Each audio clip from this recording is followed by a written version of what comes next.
Seriously? But, Mr. Morris, I don't understand, sir. How can you only be telling me this now?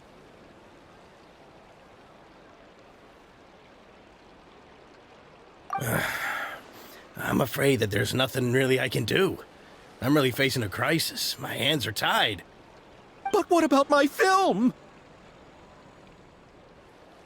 Well, I'm afraid you'll have to come up with something on your own. Take it from me. Sometimes you just have to let things go. Same goes for this film festival.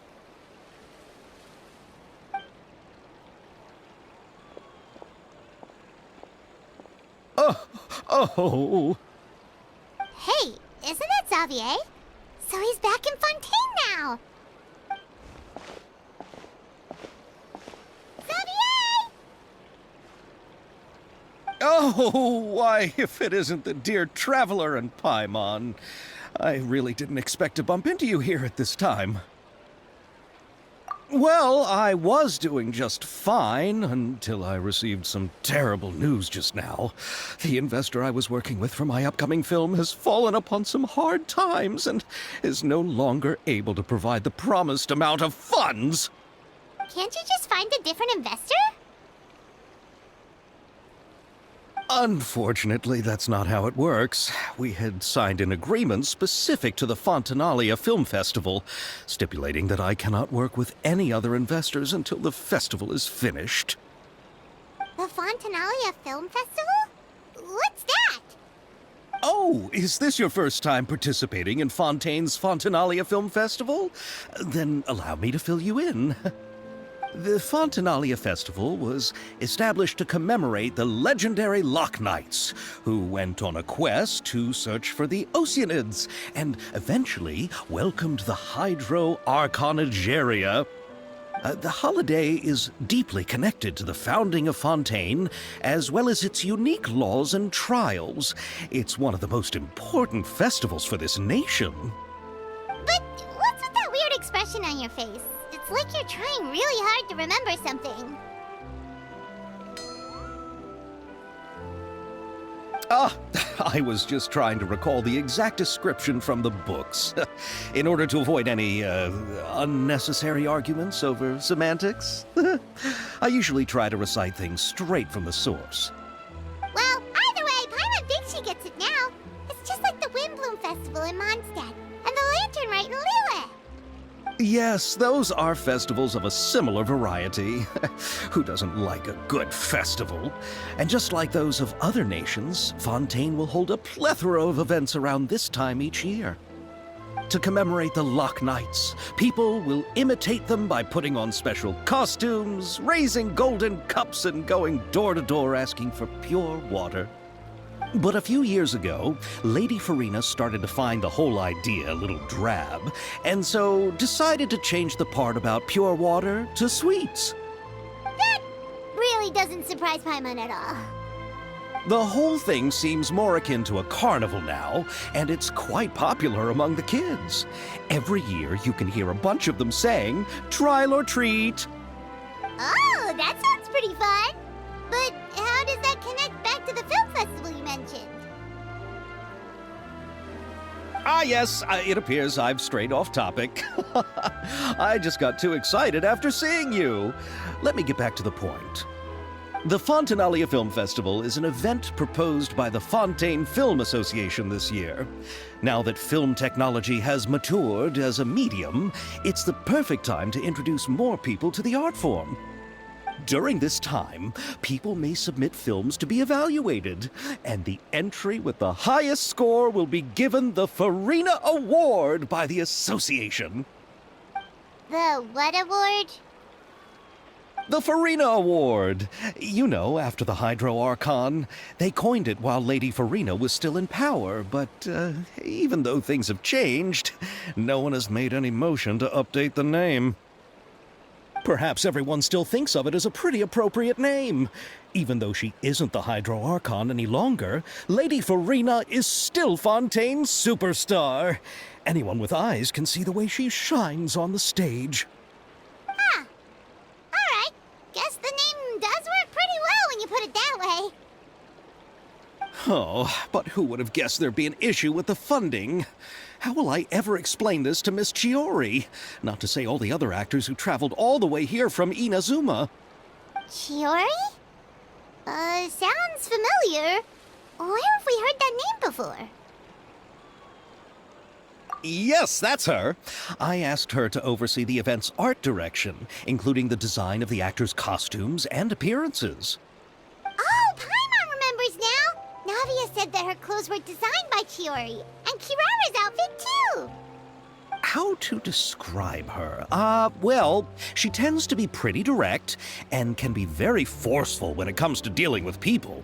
The fashion world in Fontaine has dubbed her the Thundering Seamstress. Her remarkable designs have led many Fontainians to become very interested in Inazuma. Anyway, Chiori is acquainted with all the actors I've invited from Inazuma. Without her help, I don't think I would have been able to get such an international cast for the film. She really is a kind soul. Who are the actors from Inazuma? Do we know them? Why don't the two of you accompany me to the Aquabus station to welcome them? Judging from the time, the Aquabus should be arriving shortly. Chiori will be waiting to meet me there as well.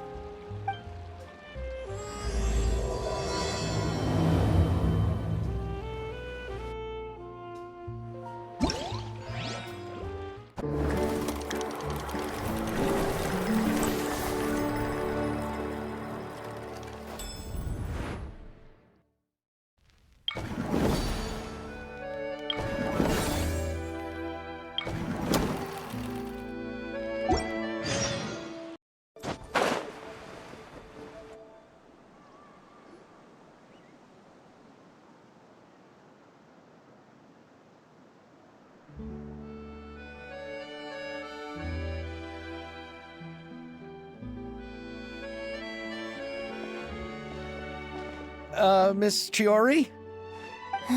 Your talk with the investor sure went fast. The Aquabus hasn't even arrived yet. Oh? And who are they? Allow me to introduce you. This is the Traveler and Paimon. Pleased to meet you. Likewise! We've heard the owner of Chioriya Boutique is a skilled seamstress, so it's a real pleasure to finally meet you in person.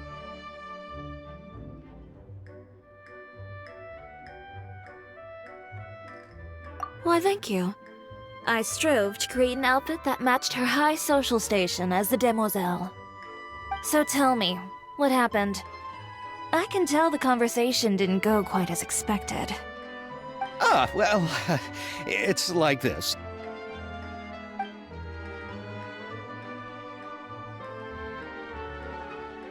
Ugh. I know, Chiori, you don't have to say it. You did remind me that this investor was a little bit sketchy. Yes, there's no doubt about that. But how could I pass it up? He offered me twice as much as the others. And therein lies the problem. Yes, but just put yourself in my shoes. After obtaining such an excellent script, it's only natural that I would want to make the most of the film. The budgets that the others had proposed were nowhere near enough. It's difficult to find someone willing to front such a large amount of mora, so... Don't be sad, Xavier. We might be able to help scrounge up some more together for you. Oh, thank you, Paimon. That means a lot to me. But the cost of the film is staggering. I'm afraid that any mora we can scrounge together in a short amount of time won't even be able to cover the actors' fees. We need to move on. What's happened has already happened, and there's no changing it. But now's not the time to give up. What? You're saying that you have a plan? No, that's not what I mean. I'm simply saying I wouldn't give up just yet.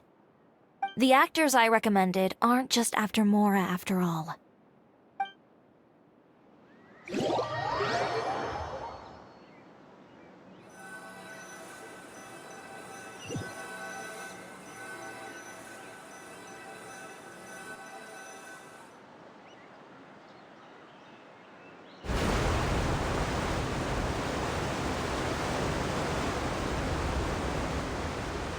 Really?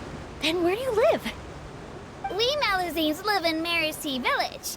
The only way to enter is from underwater. Oh, you must be pretty tired after work every day, right? I mean, you have to swim all that way just to go home. We are so thoughtful. But some Melusines choose to live in the Court of Fontaine because it's so much more convenient. This is our stop. Oh, we've arrived, but I haven't even finished chatting with Abel yet. I also enjoyed Aval's introductions to Fontaine along the way. Everything you described was so clear and detailed that we can't help but want to hear more.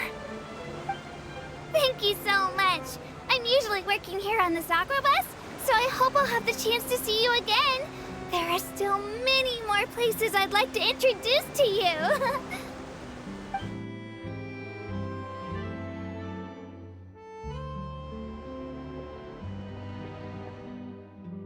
Welcome to the Court of Fontaine. Chiori, you sure have changed a lot. This is the first time we've seen you since you left Inazuma. I haven't realized it's been so long. I was in such a rush when I left that I didn't even get to say goodbye. Thank you for extending the invitation, Mr. Xavier. I'm looking forward to a fruitful trip here in Fontaine. It's an honor to have the head of the Kamisato clan visit us. So they're who you meant when you said you had actors coming from Inazuma? Oh? It's the Traveler and Paimon. Wow, what a coincidence! Ayaka and I were just talking about you on the way here. Are you also here for the film? We just ran into Xavier earlier and came over with him. But I'm not an actress. Sir Kamisato and Lady Ayaka are the real actors here. I'm just tagging along with Ayaka to have a good time together. About that, I mean, how was I supposed to contact you when I was making preparations for the film? I figured you were probably busy, and I didn't want to disturb you. So I could only keep you in the back of my mind while I sought other actors to play the lead roles in the film. I had been thinking about a surprise reunion with you during our trip here, but you still managed to surprise me first. Oh, so you all know each other already! My, what a coincidence! What are the chances everyone could be brought together here like this? Why don't we go to Hotel de Boer and catch up over a meal? I've already made a reservation. Huh? Did you reserve 2 spots for us too? Yes, of course, of course. I'll be sure to tell the boss to serve a few more delicious dishes just to make sure there'll be enough food. Very well. Then please, kindly lead the way, Mr. Xavier.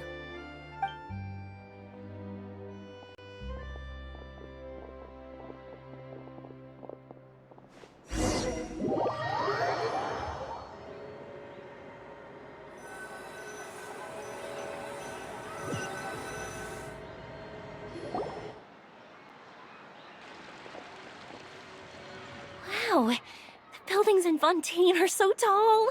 Just look at how big they are. And there's the fountain that Aval mentioned earlier. It really is a magnificent sight. And look at that huge spinning sphere. Where does it get its power? Wait a sec. Could it be one of those clockwork mecha we've heard so much about?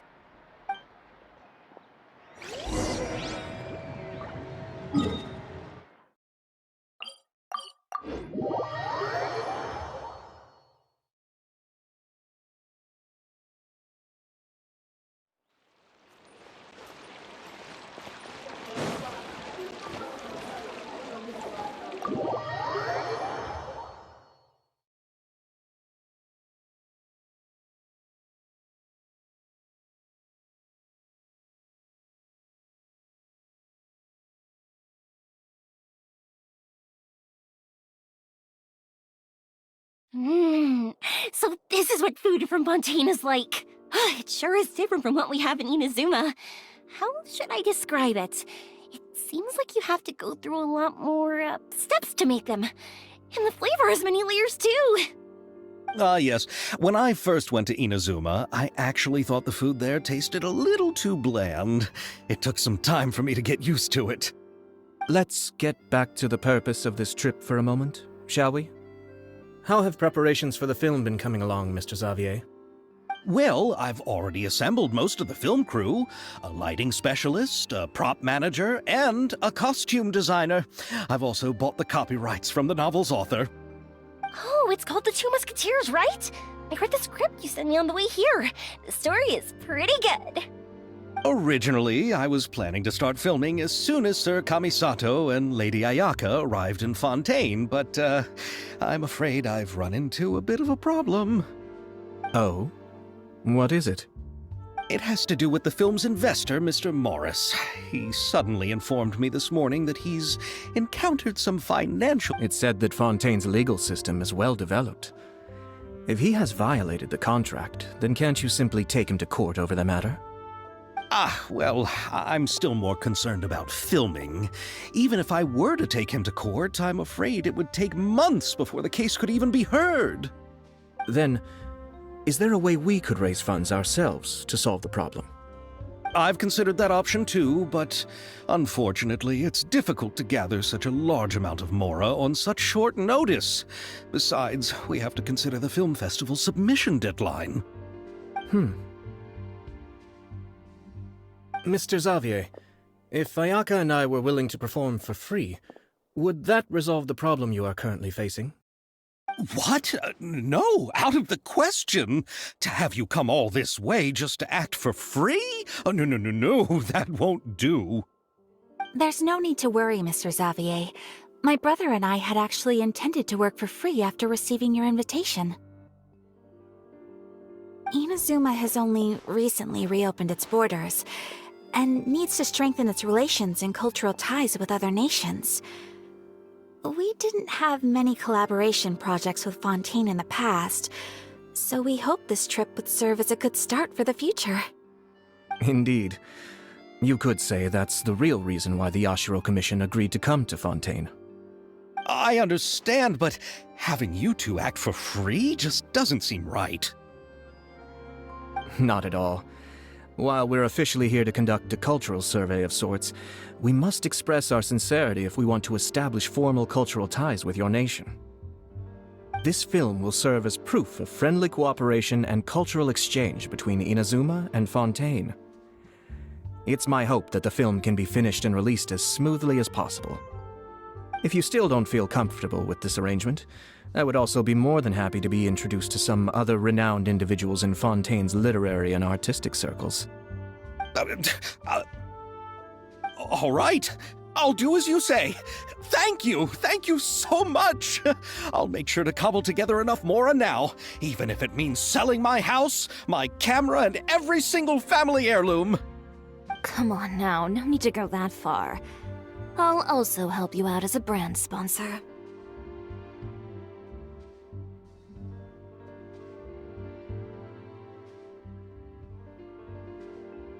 Me too.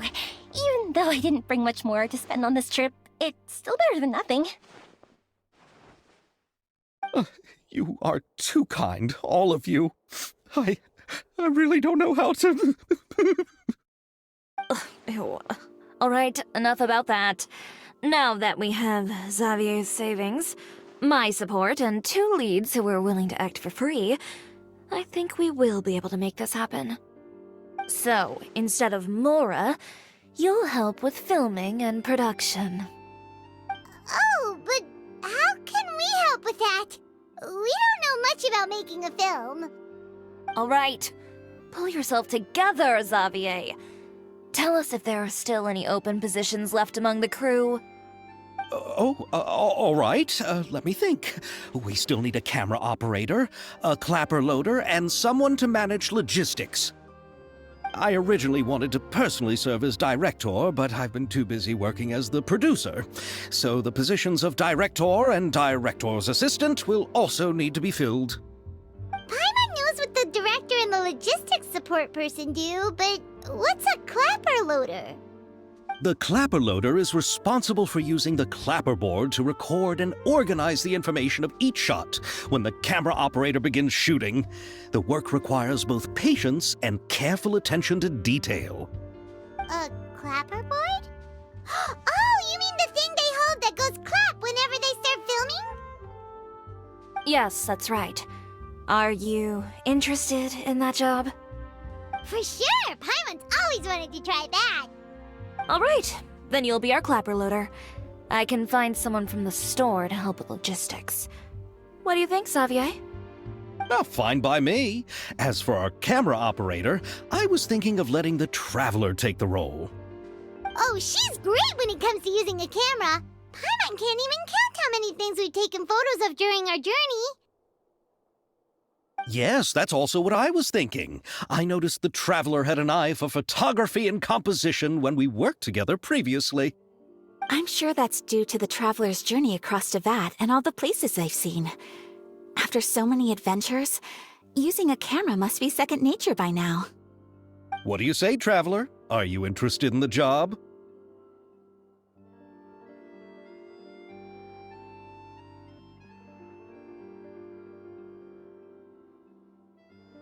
Thank you. It really means a lot to me. Come on, friend. Let me give you a big warm hug. So, all that's left for us to find is a director and an assistant. Oh, me! I want to be the director's assistant. All we need to do is help the director, right? I can handle that. All right, then all we need is a director.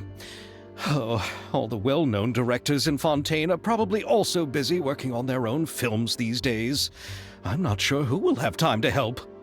Oh, Farina helped out a theater troupe recently by serving as an artistic consultant. She could be a good director, right? Besides, it's not like she has anything else to do right now. Farina? Do you really think Lady Farina would be willing to help us with our humble project? Isn't that the name of Fontaine's Hydro Archon? My brother has already informed me about what happened here in Fontaine. Yep, that's her. She helped out a theater troupe not too long ago, and now she's taking up work as a director. Well, I saw that musical. Her performance was perfect, and the storyboards were also excellent. Don't let her form or identity intimidate you. She's the best candidate we can think of right now. You'll never know until you give her a shot. Fine. You're right, Chiori. I'll do anything for the sake of my film. Anything! Then I'll have to ask the Traveler and Paimon to show me the way to Lady Farina's residence. I just hope she'll agree to help. Do you need us to also come along? No, there's no need to trouble you with this. Besides, you've just arrived in Fontaine, and I'm sure there are many places you would like to visit. Just leave this task to me. It's part of my duties as the producer. Very well. Then we'll be waiting to hear the good news. I'll go with you. By the way, you might want to consider bringing a gift. And don't worry, we won't simply drop you off at Farina's place. We know Farina pretty well by now, so having some familiar faces there should help your chances. Besides, the whole thing was our idea in the first place. All right, then I'll start making preparations. As for the gift... A gift for someone who was once seen as the Hydro Archon. I wonder what she would like. I recall that Lady Farina once fancied a clockwork ring, so perhaps I should get another exquisite clockwork contraption for her. Huh? Can't we just bring some desserts, like the Fontanalia mousse? But wouldn't that be a little too cheap? She does like desserts, though. Isn't the Fontanalia festival happening right now? I heard Avel tell us on the Aquabus that Farina introduced the tradition of going door to door and asking for sweets. To do something like that, she must have a real sweet tooth. I agree with Yoimiya. If the gift is too fancy, it might actually make her feel more uncomfortable. Alright then, let's go buy some Fontanalia mousse!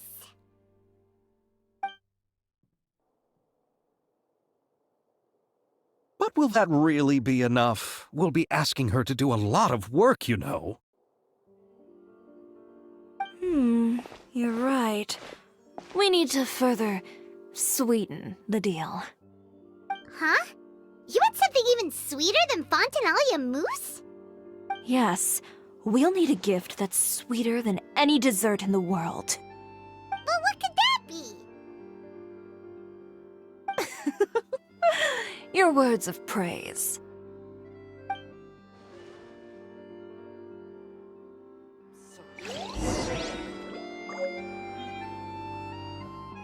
Little Lenny and Lynette to another show.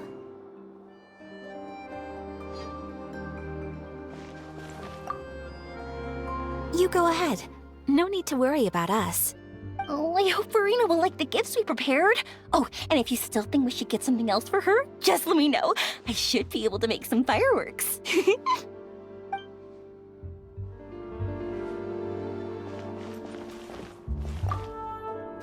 Looking forward to the good news.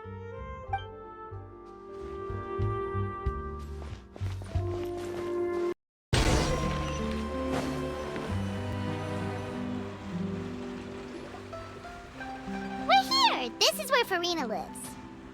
Okay, I'll go knock on the door.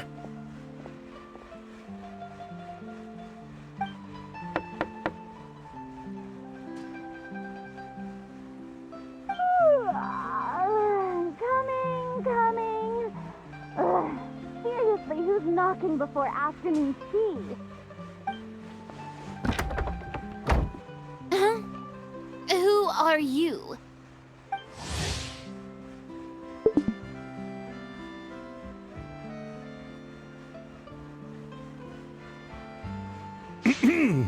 Lady Farina, please allow me to introduce myself. I am Xavier, a film director. Hello. Oh, is that the traveler in Paimon I see behind you? And who's this? I'm Chiori. Ah, the one from Chioria Boutique. Hello. So, what are you all doing here? Do you need something? Did you just get up, Farina? It's already past noon, you know.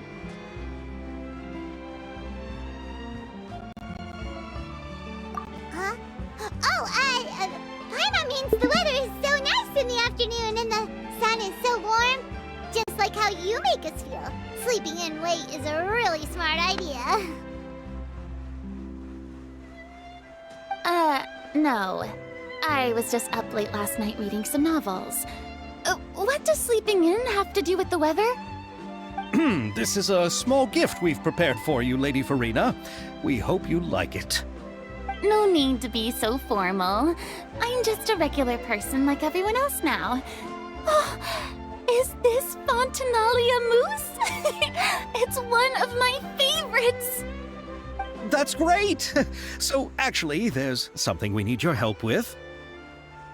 Given your renowned passion and understanding of drama, I would like to ask that you serve as the director of our film crew. Oh, but didn't you just say that you're a director?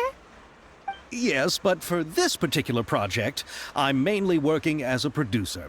Besides, I'm sure that your understanding of the performing arts far surpasses my own, Lady Farina. Are the Traveler and Paimon also part of the film crew? Yep, we sure are. Paimon's the clapper loader and she's the camera operator. Camera operator? That can be a pretty technical job, and it directly affects the final quality of the film. Are you really up to it? No, I'm not questioning your abilities. It's just that I've never really seen you use a camera before. Maybe you can come up with a test for the Traveler and see for yourself. If she can satisfy you with her camera skills, then you'd have nothing to worry about and can join the team. What do you say? You sure are getting better at rolling with the situation, Paimon. Oh, I do wish to see how skilled the Traveler really is with a camera. All right, how about this? We'll work with what we have. I'll give you some scenarios and see if your work is up to my standards. Very good. It's essential for the camera operator to understand the director's vision. I'll make my decision after seeing your work. Are you ready? I have high standards, you know. Okay, grab the camera and I'll give you a scenario.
Oh, it appears that you have more skill than I thought.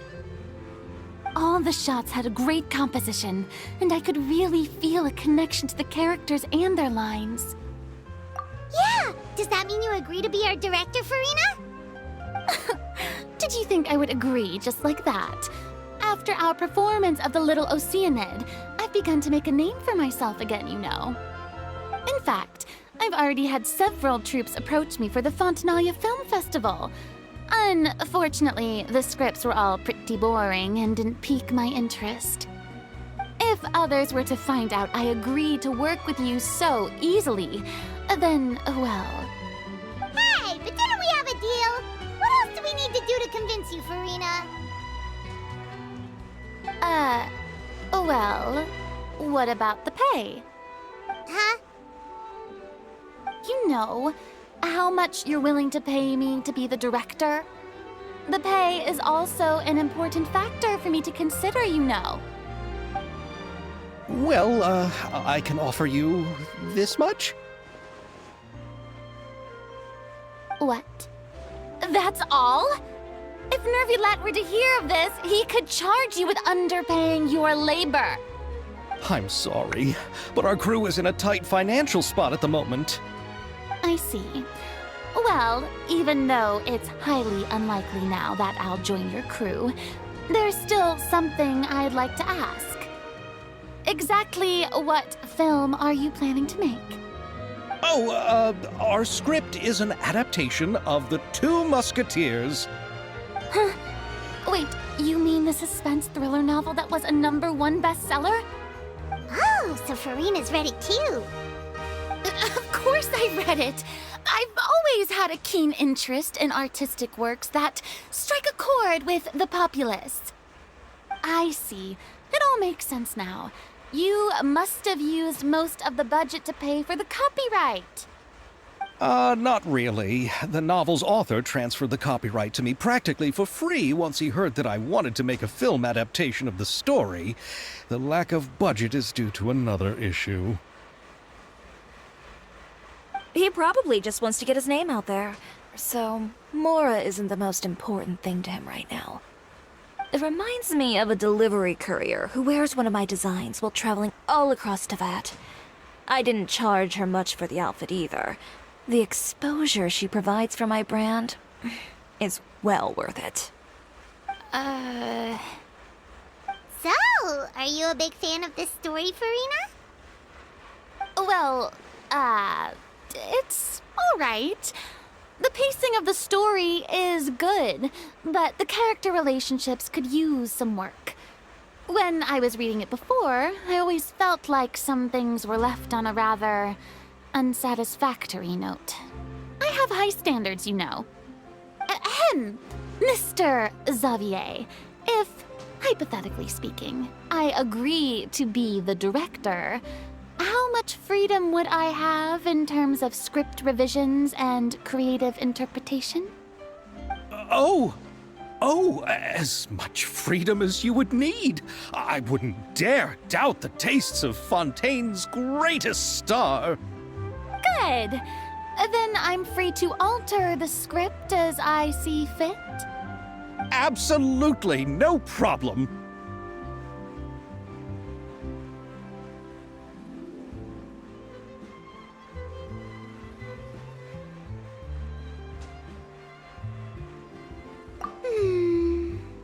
All right. It seems that your crew really can't go on without my care and direction. So, you agree? Yes, I agree. Although the pay is well below what someone of my caliber deserves. A great script calls for a great director. I mustn't let a perfectly good story be ruined due to lack of funds. If you have fine cheese and bread, you wouldn't just let it sit on the counter and get moldy just because you lack an oven, right?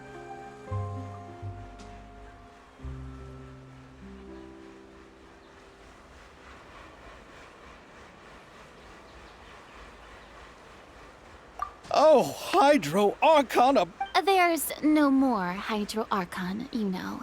And it's still a little early to celebrate. There's a lot that goes into shooting a film.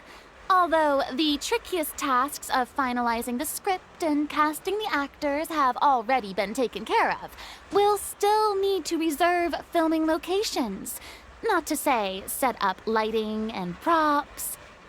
And by the way, since we'll be filming the 2 Musketeers, we'll need to find an action choreographer. Ideally, a professional who has actual experience with muskets. Yes, I've thought about this as well. I was hoping that you might know someone who could handle the job. Me? If this was before, I could have simply asked Glorand. But it's already been some time since I last talked to her. Navia can also use firearms, but unfortunately, her style is quite different from that of the characters in the story. Could we ask the Special Security and Surveillance Patrol? Oh, you mean the Special Patrol's Musketeers? Yes, that's right. They work with muskets every day. I can't think of anyone more qualified than them. They would be under Nervilette's jurisdiction. Unfortunately, I, don't have any connection with them at all. So, in the end, we still have to start by talking to Nervilette. No need to go to all that trouble. I know their Captain Chevres. Oh, you do? Wait, Chiari, how do you know the captain of the Special Patrol's Musketeers? No particular reason. Running a business means dealing with some trouble from time to time, and she's helped me out on a few occasions. In return, I've helped her handle a few situations in which the Special Patrol couldn't get involved directly. So, we've gotten to know each other over time. So you're saying there's been times when the Special Patrol needed a fashion designer to handle a situation? Your work is becoming more and more mysterious. It'd be best to keep it that way. Anyway, enough about that. What do you all think about asking the captain to be our musket action choreographer? She sounds professional enough. She is a captain, after all. I have no objections. But I imagine the Special Security and Surveillance Patrol must be busy with their duties. Do you think she'd really have time to help with shooting a film? And then there's the issue of pay. Well, it just so happens that she's also not the kind of person that's just after Mora. As for whether she has time, I'll have to go and ask her first. Then I'll leave that to you. Macaroni's on sale today, so I've got to go. You can just tell me how things went when we discuss tomorrow's plan later. No problem. Having Farina join feels like a big boost to our team. Of course. Just wait until the day of our premiere. You'll witness the true power of my name in these lands. You'll be so glad I agreed to help. I can guarantee that even the standing tickets will be sold out. I'll be sure to ask some people I know to see if they'd be willing to act as extras. Seems like you're finally getting more comfortable with your own reputation now. I didn't ask for the Clapper Loader's commentary, Paimon. Then let's get going. I happen to know where Chevreuse is today. By the way, I'm curious. If my pay is so low, then what about our 2 lead actors? Didn't they travel here all the way from Inazuma? Actually, they told us that they see the trip as part of a cultural exchange, so they didn't ask for any pay. What? So is every person in Tevat who doesn't want money gathered here to shoot this film? Don't tell me Chiori isn't being paid either. I already knew Xavier from before, and he's also agreed to give my brand some good exposure. It seems the gods have really smiled upon you, Xavier. And that certainly doesn't include me, mind you.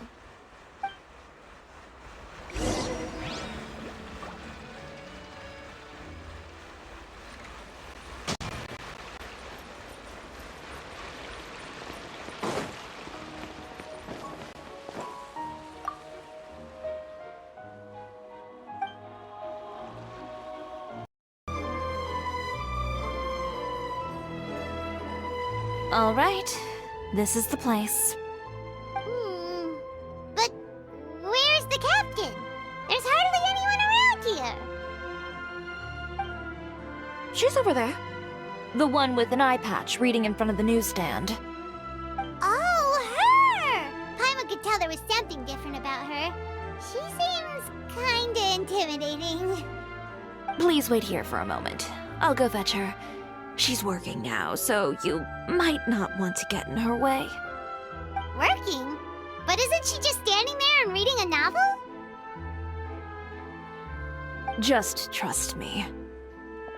Oh, alright, let's see what happens then. Chiori sure is a mysterious person. She claims just to be a fashion designer, but she knows all these powerful people. The court of Fontaine isn't particularly tolerant of visitors from overseas, so it isn't easy for a foreigner to promote their brand here. Even more so in the competitive world of fashion. Even a local like me just trying to make a film has to face all kinds of challenges, so I can only imagine what Chiori has been through to get where she is today. I'm sure that having more connections has definitely worked in her favor. Reading on the job? Detective novel. One main character? No. Multiple. Branching storylines. I see. How's the plot coming along? One of the main characters is about to make a choice that will affect the rest of his life. I'd wager he's going to make the wrong choice. Any way to speed things up? There's something I need your help with. You know that doesn't depend on me. It all comes down to what the character chooses. Which is exactly why I'm here to help.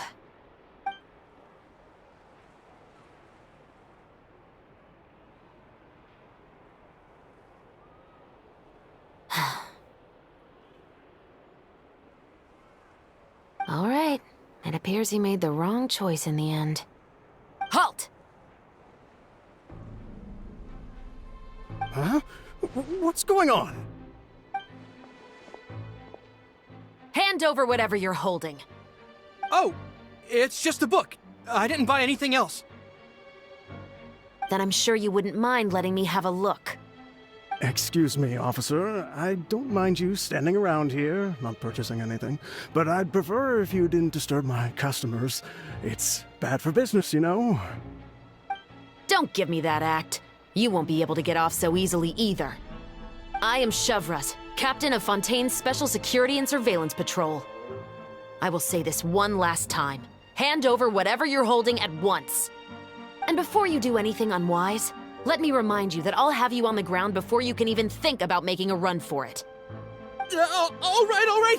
I'll give it to you. But please let me say something first. If there's any contraband in that book, then the shopkeeper here is the one who slipped it in. I don't have anything to do with this.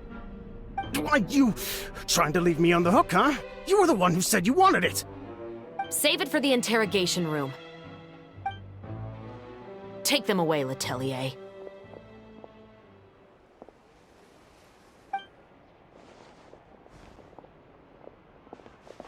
What's going on here? 1 second you're reading a book and the next you're escorting people away. And who are... Oh! Aren't you the traveler who's been all over the papers recently? Chiori, I'm assuming what you wanted to ask me about has to do with them, right? Maybe I can let you in on what's happening then. Now that Vacher has been brought to justice, no new shipments of synth will be made and distributed to sellers. The Fontaine guards have been busy collecting the remaining synths still circulating on the market. Thanks to a tip from our reliable source here, this should be the very last batch. Oh, so you were pretending to read a book in order to catch the bad guys. Oh, Paimon almost forgot to introduce ourselves. Paimon is Paimon, and this is the Traveler and Xavier. Hey, I'm Chevras. You probably already heard me introduce myself, so I won't bother repeating it.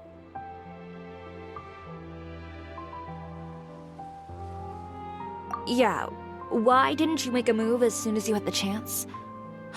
Were you worried that my intel wasn't accurate? No, I wanted to see if the shopkeeper would turn himself in first. All he had to do was come up to me and say that he didn't know where the synth had come from. If he did that, then I wouldn't have had to press charges on him. He had the whole day to turn the synth over to Chevras. But instead, the moment I came up and blocked Chevras' line of sight, he took the opportunity to sell it off. Yep, he made the wrong choice, even though the right choice was right there in front of him. But you knew they wouldn't make the right choice. Yeah, I knew. I was just hoping I'd be wrong for once. Enough about that, though. What did you want to ask me about? Oh, you see, it's like this.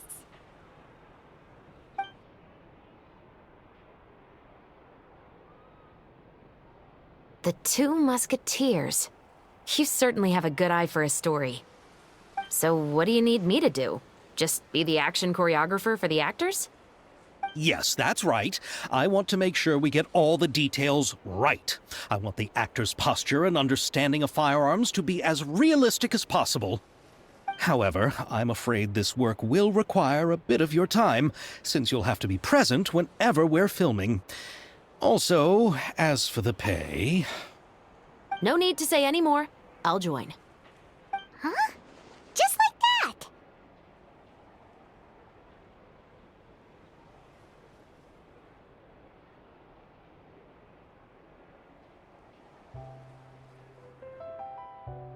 What Bullchecker is really saying is, if you want to fight the Oni King, you have to go through Sky Cleaving White Iron Lavender Melon first.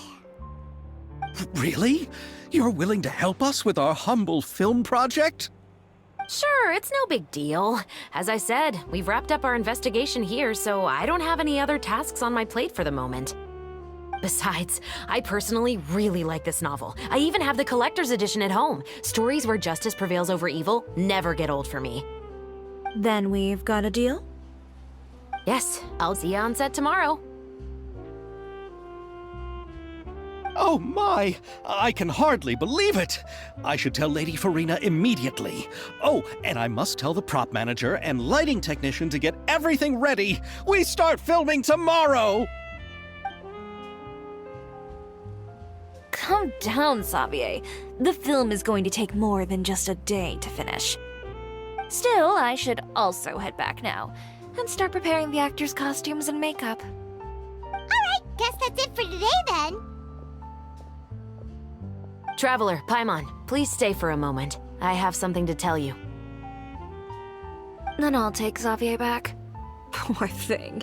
He's so excited that he can't even walk straight anymore.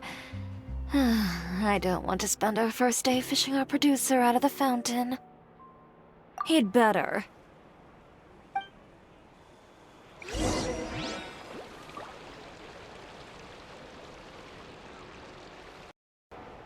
So what did you want to tell us, Chevres? Have you read The Two Musketeers?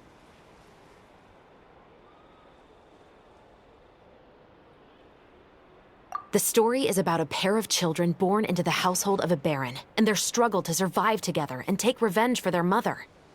They were raised at the baron's estate, where their mother worked as a maid. The two were illegitimate children that the baron had with the maid, so they were never treated well by anyone. One day, upon returning home, they found their mother had been murdered and left dead on the floor. It was quite evident that the culprits were the other members of the baron's household, who never had any kind words to say to them. However, the baron was able to exert his influence and keep the whole thing under wraps. The mother's death was eventually deemed as a suicide, and there was no chance of bringing her murderers to justice. The two siblings decided to flee and someday avenge their mother. Many years later, members of the baron's family suddenly started turning up dead one after the other, all killed by gunshot. A rainbow rose was found on each of the victims' bodies, being the flower that the kid's mother liked best. The baron believed that the mother's soul had come to take vengeance on him, so he lived in fear each day. But it was actually those two siblings who had fled all those years ago. They relied on each other to survive and trained day and night, eventually becoming adept musketeers. They used all of their abilities to collect evidence and clues before executing their plan and exacting revenge on the baron. Their actions let the truth behind their mother's death be known to all. That's quite an exhilarating story. Yep, the baron got what he deserved for his evil deeds, and justice was able to prevail. It was just the kind of story I enjoy. Oh, so is that why you were so willing to join our crew, Chevres? You could say it was one of the reasons. Oh, you mean there were other reasons too? I've read the reports about you. Whether it was at the trials or when you lent your hand to resolve our nation's crisis, you've shown that you've got a strong sense of justice, as well as a great mind for deductions. Yes, you're as sharp as I expected. It seems you've experienced many similar situations before. There's been a recent murder case involving Muskets. The perpetrator's methods appear to be very similar to what is described in the novel. Huh? Really? But Paimon didn't see anything about that in today's papers. The Marechaussee Phantom hasn't yet released any information to the public because the investigation is currently at a standstill. The murderer is extremely cautious. A murder involving firearms? But not that many people use those in Fontaine, right?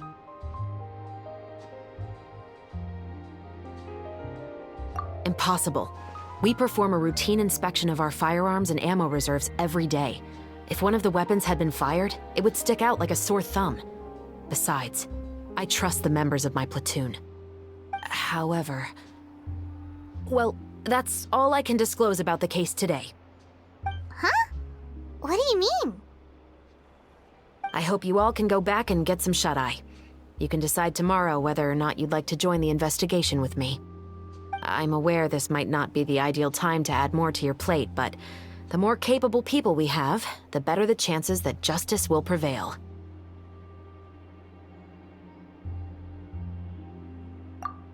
Carrying out investigations isn't actually supposed to be our responsibility. Our job is to apprehend the perpetrators. Finding them is really up to the Marechaussee Phantom. You could say I'm taking part in the investigation out of personal interest. I don't want people to see Muskets in a negative way, and also, I'm concerned about the similarity between the crimes and the story. You mean they might be connected somehow? I suspect so. Just to make myself clear, this is not an order, nor is it a deal of any kind. It's a request, nothing more. If you two have any interest in the case after we finish filming tomorrow and are willing to assist me, then I would be most grateful. What do you think, Traveler?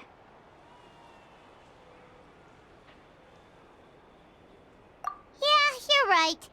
Paimon's getting a little tired, too. We've really been hustling all day.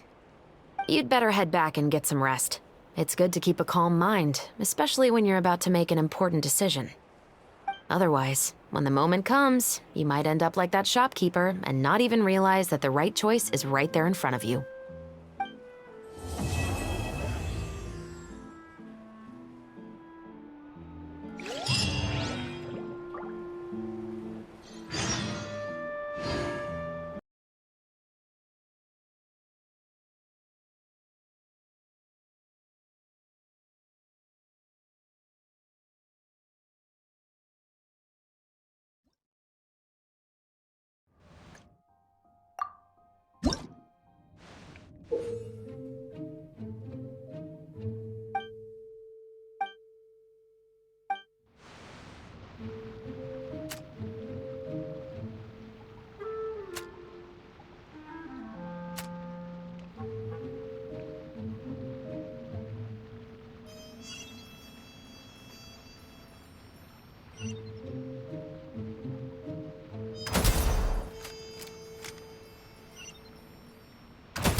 Good morning. Xavier said yesterday afternoon went well.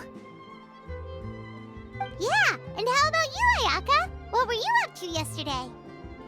After we split up, Ayato went to see Udex Nervillette at the Palais Mermonia. I was originally thinking of going with him, but he said he could manage it himself.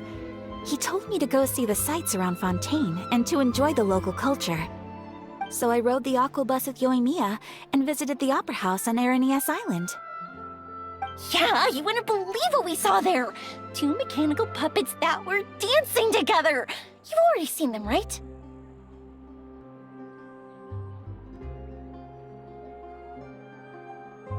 Yeah, those two! Amazing, aren't they? We sat and watched for quite a while. It was mesmerizing. Like we could keep watching them forever. Oh, it was the same for us the first time we saw them, too. Afterwards, we went swimming at the beach. Well, diving, to be exact. It was the first time I ever breathed underwater. I held Ayaka's hand and we counted down together. 3, 2, 1, and then splash! We were beneath the waves.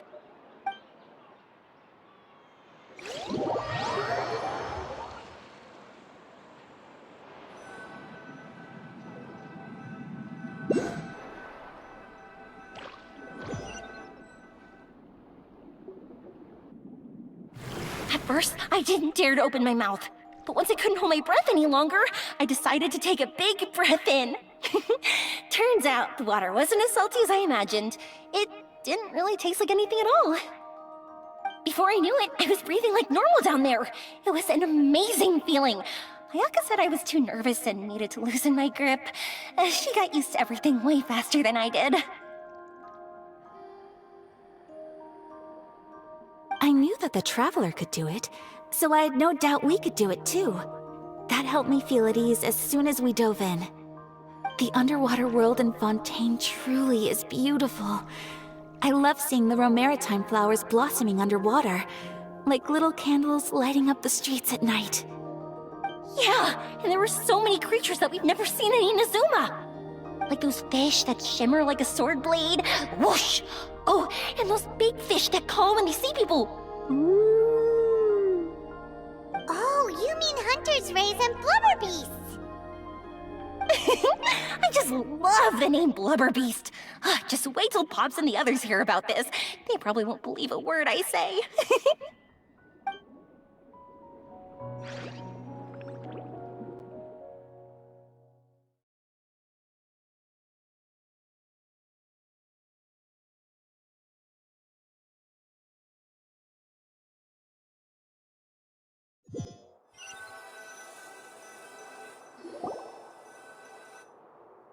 Yoimiya was down there for quite a while. It was dark before we finally rode the aquabus back to the city. I figured she'd want to sleep in today. Yeah, even I was worried I wouldn't be able to get up. I still felt like I was drifting in the waves when I went to sleep last night. But as soon as I woke up today, I remembered that we'd all be shooting a film together, and I was ready to go. Speaking of the film, where's everybody else? My brother and Xavier were speaking to the restaurant owner about using the place as a filming location. They should be here soon. As for the others, We're here. Please excuse my tardiness. I just finished the Special Patrol's 6-mile morning jog. Wait, 6 miles? I'm so tired. I heard you all chatting, so I decided to come down. I sure could use some of that endless energy everyone else has. good morning, everyone. Boarding. Can someone fetch me a cup of coffee? More milk, hold the sugar. Sure, I'd be happy to do that for you. No, you can't go anywhere. Please, have a seat over here so I can get started on your makeup. The last thing I want is coffee stains on my costumes. I can get the coffee. It's the perfect job for an assistant.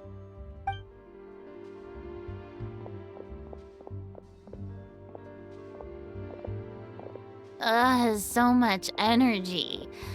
Seriously, what's her secret? Oh, Yoimiya's always like that. But you sure look exhausted, Farina. It's because you're not used to waking up so early, huh? Of course not. I spent the whole night reading the novel from cover to cover, marking sections that either need to be omitted or adapted. Wow, Paimon didn't expect you to be so thorough.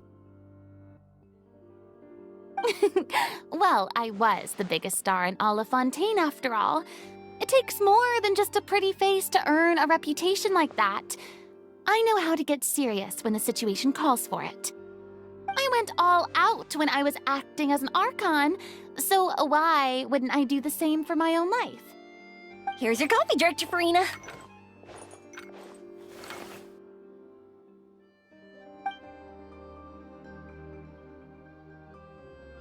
Oh, thank you.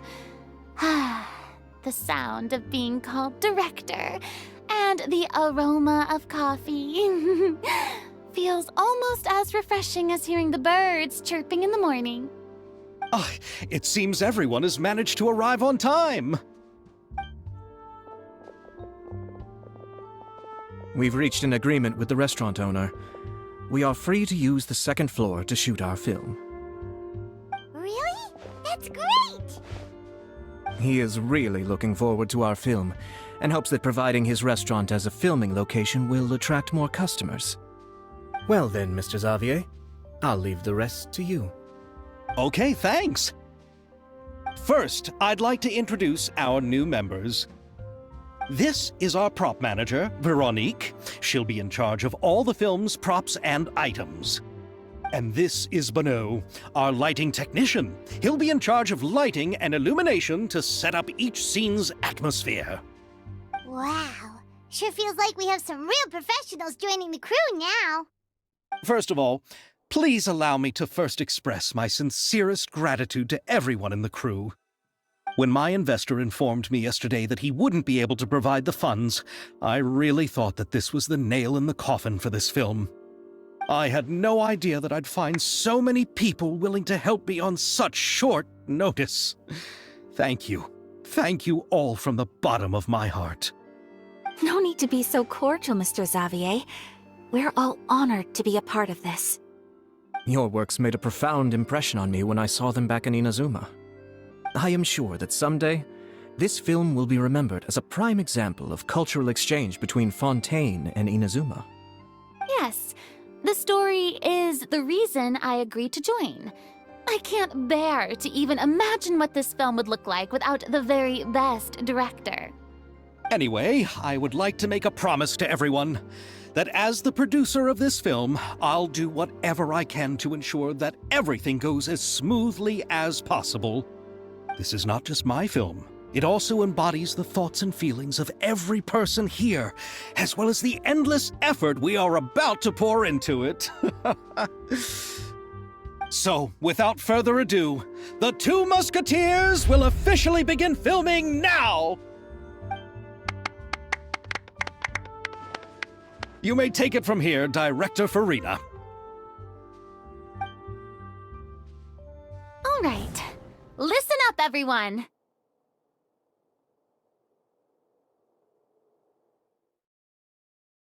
The first scene takes place when the two young musketeers are living at the Baron's home, still unaware of all that is about to happen to them. We'll need props and lighting to set the scene. Our lead actors can go get their makeup done, and extras, please take this time to go over your positions. Whoa. Seems Farina's really kicking things into gear as the director. Is everyone clear? I don't want anyone traipsing around the set like umbrella finches. All right, cameras will start rolling as soon as the set is ready. Let's make a film that'll make some serious waves in Fontaine. Not the kind of waves that drown people.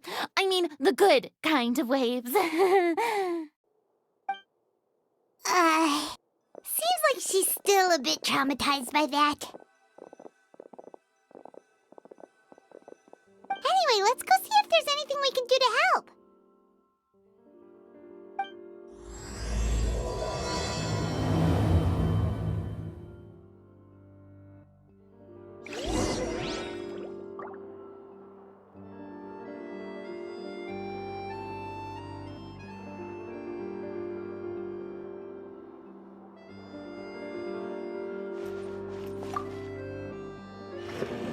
How about here? A little more to the left. You got it. Hey, Mia, do you need a hand? No, I'm fine. You know, doing the lighting is kind of like designing a fireworks show. It's interesting to imagine what kind of atmosphere the lights will create. I heard that the Traveler will be operating the camera and Paimon will be the clapper loader, right? Those roles are just perfect for the two of you. Really? Is that because it'll be easy for Paimon to hold the clapperboard while flying? Well, sure, there's that, but that's not exactly what I meant. I just think that after all your journeys together, you two must have developed a super close bond and just naturally know how to work with each other. If I'm not mistaken, the director will want the cameras rolling as soon as the clapperboard goes clack.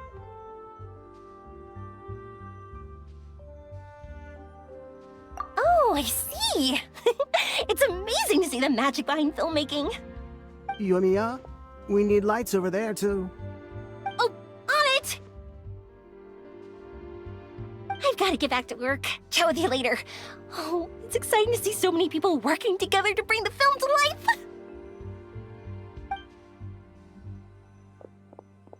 Seems like Yoimiya's really getting into it. But she was right. We do have a super close bond, don't we? Paimon's really happy to hear that.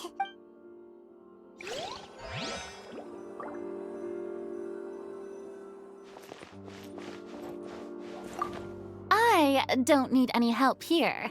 Why don't you try asking someone else?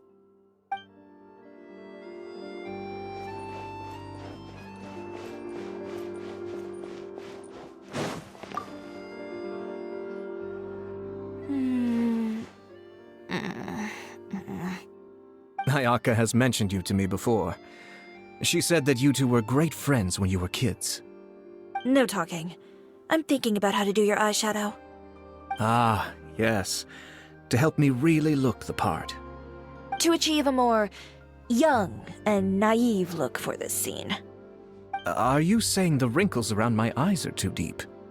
You just have too much of a calculating look in your eyes. You sure don't mince your words. It seems you really haven't changed much. Quiet.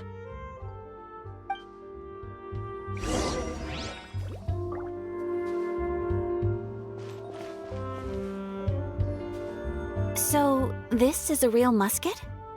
No, it's just a prop weapon. Not bad. Have you seen a real musket before? Only in books and newspapers.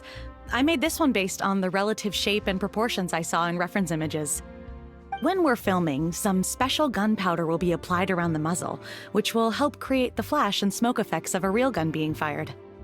Which means it'll be up to the actors to portray the recoil. That's right. The sound effects for gunshots will also be added in post-production. Thank you, Veronique. I think I know where to start now. However, the musket's gears and firing pin could still use some work. Adding some wear on the metallic components will make them appear more realistic. Also, be sure to rub the muskets with some oil each time before we start shooting. That'll give the impression that the firearms have been well maintained. Good point. You seem to know a lot, Miss Chevres. I assume you use these types of firearms on a regular basis? Yes, I perform routine maintenance on my weapons every day. Just like we as people need to eat and sleep, muskets need to be cleaned and maintained. I also perform similar care for my sword every day, and familiarize myself with its shape and weight, to the point where it feels like a natural extension of my body. Yes, this way, our weapons will never betray us in the heat of battle. Yes, well said. It seems we have the same philosophy on this topic.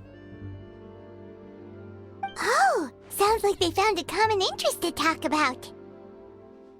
Though these props differ from the muskets I use, I can still give you some pointers. Good. I look forward to your instruction. First and foremost, never point the weapon at anyone, regardless of whether it's a real or prop weapon or whether you're holding it or it's on the table. This holds for any time when you're not actively engaging an enemy. Okay, understood. When aiming the musket, extend your arm so that it's level with your shoulder and use your eye to look down the weapon's sights. Like this? Not bad. Now, try saying your lines. This is the end of the road for you. Good. Now turn your body a little. That way, you'll give your enemy less of a target to work with. And relax your shoulders. Here, allow me to demonstrate. This is the end of the road for you. Huh. Excuse me, Miss Chiori. Director Farina, there's something I wish to discuss with you. Oh? What is it? Like this? Yes, much better. What do you think? I do see your point. But are you sure you wish to do this? I believe it would be most fitting. Well, if you insist. All right, I understand. Miss Ayaka, Miss Chevres, could the two of you please come over here? Huh? What's going on? Are we gonna start filming now? Let's go see. What is it? I have a question for you, Miss Chevres. would you be willing to play the role of a musketeer? What? To clarify, I would like to turn over my role to Miss Chevreuse. But, brother... Don't worry, Ayaka. I actually view this as a good thing. I was becoming troubled trying to set aside some time to speak to the staff at the Palais Mermonia. I would like to have some conversations about the cultural exchange between our two countries, and I've heard that the bureaucratic process here can get rather complicated. Now, I will be able to focus on my work. Besides, you also know that I'm not really one for public performances. Are you really sure? From a director's point of view, I also felt like the relationship between the two musketeers in the original story could be improved. The older brother in the story plays the lead role with his overbearing character, but this causes his character to overshadow that of his sister, and the theme of the two supporting and relying on each other isn't conveyed very well. But if we were to change the siblings to two sisters of a similar age, then that aspect of the story might come through more clearly. Also, I've seen you instructing Ayaka. That cold and dignified personality is exactly what we need for the older musketeer. Of course, even with all these insights, the decision should still be made by Miss Chevreuse. Chevreuse mentioned that she really likes the story, right? Paimon bets that she'll take the role. All right, I'll take the role. Good. It's decided then. I'll get started on making edits to the script. We'll also need to make some immediate adjustments to the lighting, props, and costumes. I have a feeling that our adaptation will be even better than the original story. You're doing a great favor for me, Miss Chevreuse. You have my gratitude. Don't mention it. I like this character, so if anything, I should be the one thanking you. Well, since my brother is the one who brought up the idea, I suppose there's no need to worry. Let's go, Miss Chevreuse. I look forward to working with you. Please, just call me Chevreuse.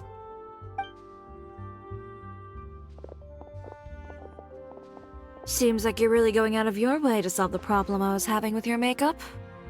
Surely you jest, Chiori.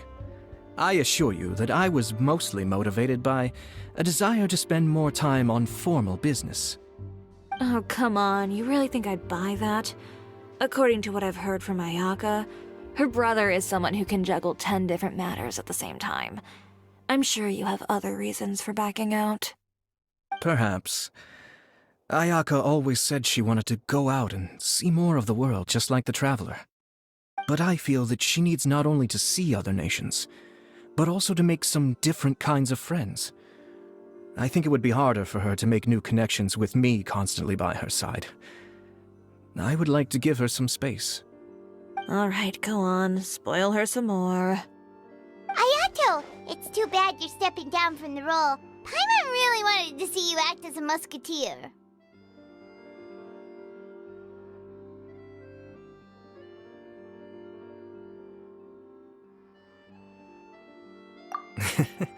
No need to poke fun at me. I'd wager that you also felt that I wasn't the best candidate for the role. It's a little hard for Paimon to imagine you saying those lines.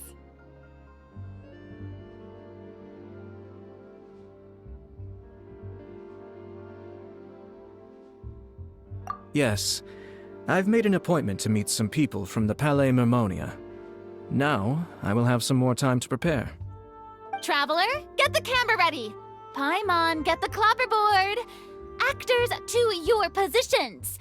We're about to start shooting the first scene. Go on now. And please take good care of Ayaka. Yep, don't worry.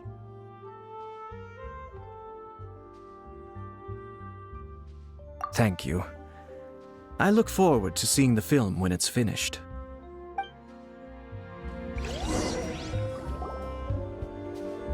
All right, now that we're all here, let me help set the scene for everyone.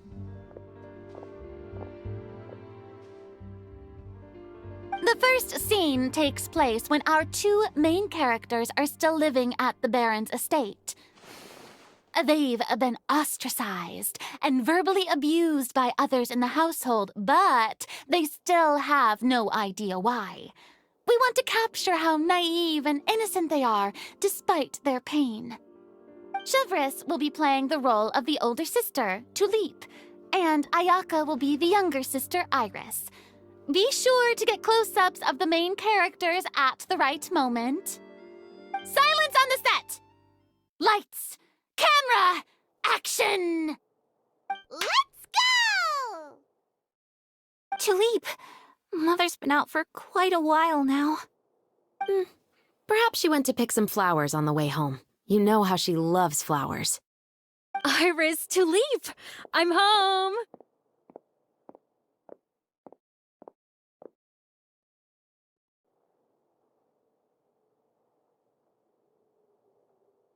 Mother! You were out for so long, we were beginning to worry about you.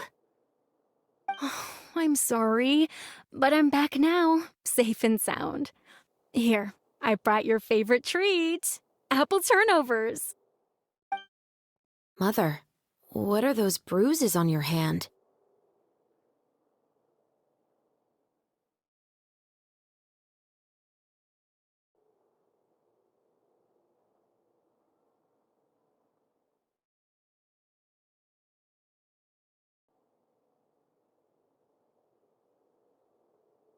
Huh?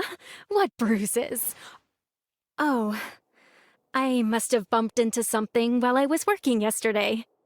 But I didn't notice them this morning. Then perhaps they're from when I accidentally tripped when I was out just now. By the way, did you have fun playing at home? What's the matter, Iris?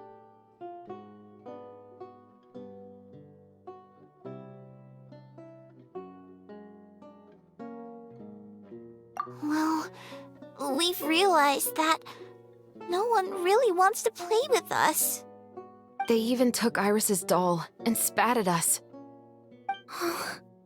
And they even called us names. They said we were... Shh. It's all right. Don't worry. Girls, listen to me. It doesn't matter what anyone says. Don't listen to them. No one can define you with such words. You both have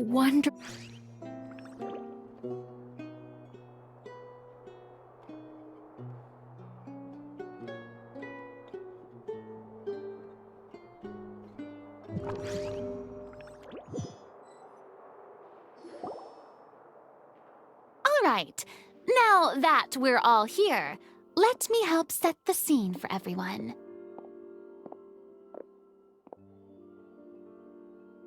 The first scene takes place when our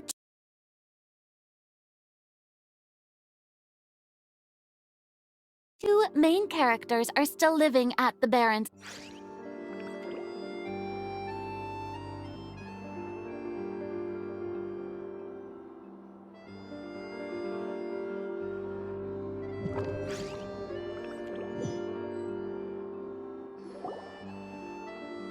All right. Now that we're all here, let me help set the scene for everyone.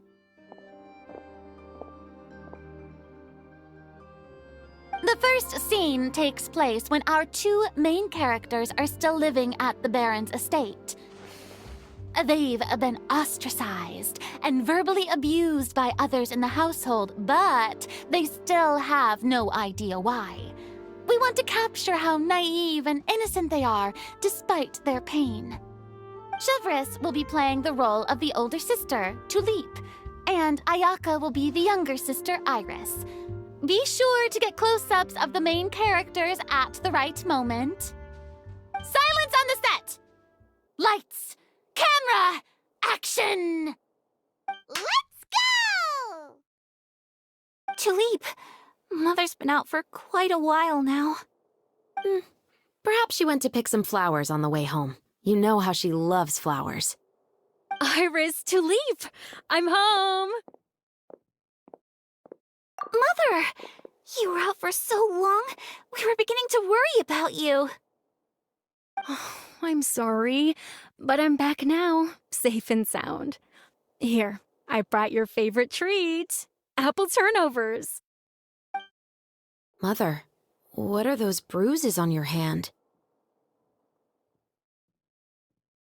Huh? What bruises? Oh, I must have bumped into something while I was working yesterday. But I didn't notice them this morning. Then perhaps they're from when I accidentally tripped when I was out just now. By the way, did you have fun playing at home? What's the matter, Iris?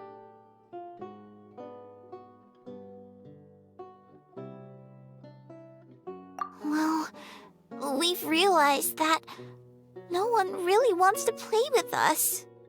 They even took Iris's doll and spat at us. And they even called us names. They said we were... Shh. It's all right. Don't worry. Girls, listen to me. It doesn't matter what anyone says. Don't listen to them. No one can define you with such words. You both have wonderful lives ahead of you. Just like your names. You will both blossom like beautiful flowers. Maybe your time to blossom hasn't quite come yet, but one day, you two will bloom more beautifully than anything else.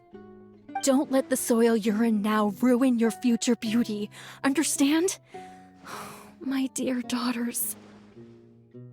And cut! Not bad. The actor's emotions were all on point.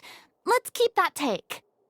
Also, if our clapper loader could avoid shouting at the start of the scene next time. Oh, got it. Great. I was a little worried that my nerves would get the better of me. What about you, Chevros? I felt fine. The lines weren't too difficult at all. Seems like Farina must have adapted the role nicely. You two were great. I couldn't tell it was your first time acting in a film. You should have more confidence. Thank you for your encouragement. Positions, everyone! We'll move on to the next scene after we try a few more camera angles.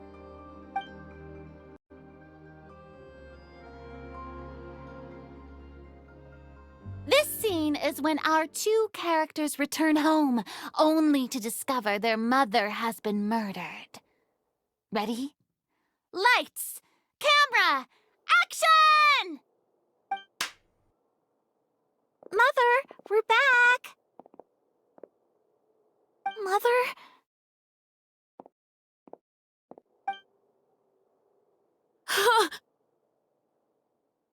What's wrong, Tulip? Iris, stay away! Huh? Why? What's... Mother! Mother... She's... Huh? There's poison in this cup. Huh? I could have sworn I've seen this kind of cup before. Those aristocrats. They didn't even try to cover up their actions.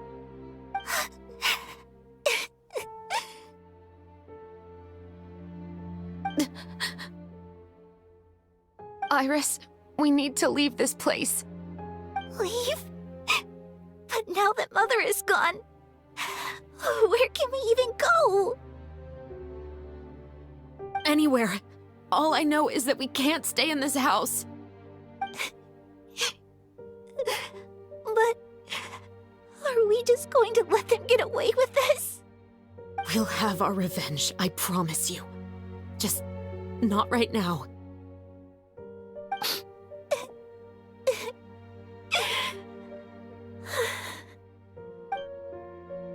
Come on, let's go. No, wait. We can't just leave Mother here like this. At least, least let me leave this rose with her. That's why we went out in the first place. To buy her this flower. All right. Goodbye, Mother. We'll avenge you. Someday. And cut! Beautiful! Great performance! Oh my, you're so amazing, Ayaka! And were those real tears I saw? How did you do it? I was surprised too. Thank you for the kind compliments. Actually, as soon as Director Farina said action, I told myself not to think about anything. I just felt the weight of the moment and became the character. It's quite similar to practicing the art of the sword. You clear your mind and focus only on what's happening in front of you. Ayaka's performance was amazing. Have I discovered an acting prodigy? Pipe down, everyone! We need to move on to the next scene!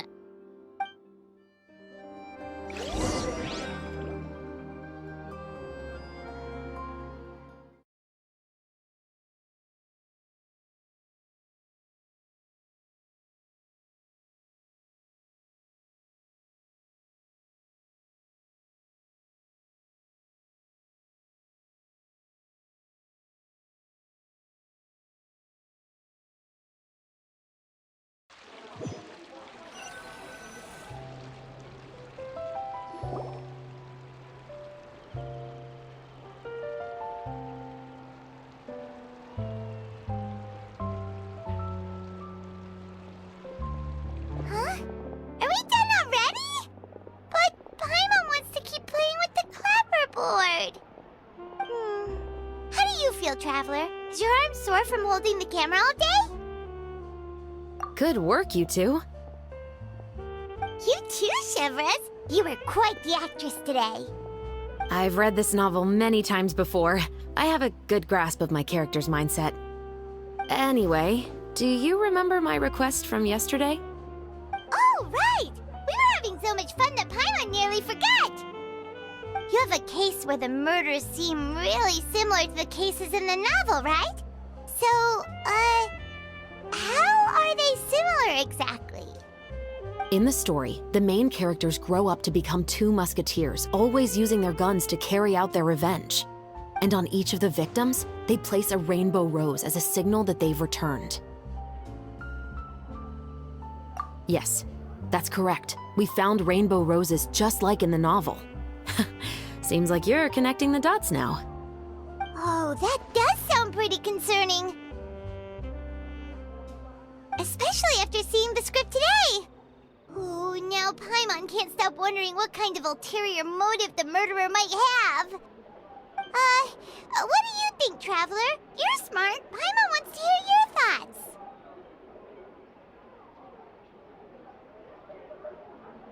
Good. On behalf of Fontaine's Special Security and Surveillance Patrol, thank you for your dedication to justice. There's no time to lose. We should start investigating right away. Follow me. Huh? Right now? But we just got done filming all day. Paimon's... The most valuable intel always comes after nightfall. They are like small, remote islands in the middle of the sea. If you don't stay vigilant, you will pass right by them in the fog. That's how one of my favorite books always puts it, at least. So, where are we going right now? Let's start by checking out some workshops that sell mechanical components. If the culprit is making their own weapons, it's very likely that they'll visit those sort of places. Welcome to LeChaux's Clockwork Workshop. How can I help you? Hello. I'd like to know if anyone has purchased some special components lately. Special components? Sorry, could you be more specific? I mean the kind of components that aren't typically used for clockwork toys, but for firearms. Huh? For firearms? No, we don't sell those sort of things here. Don't misunderstand. I'm not here to cause any trouble. We are merely investigating a case, and we're hoping that you could cooperate. Well, to be completely honest, I'm not even sure what kind of components that would entail. Has anyone ever purchased components here as an individual rather than on behalf of an organization? We have a lot of customers who buy toys, but those who buy components are all regular customers who buy in bulk on behalf of their organization. Is that so? I understand. Thank you for your cooperation. You're welcome. It's the least I can do.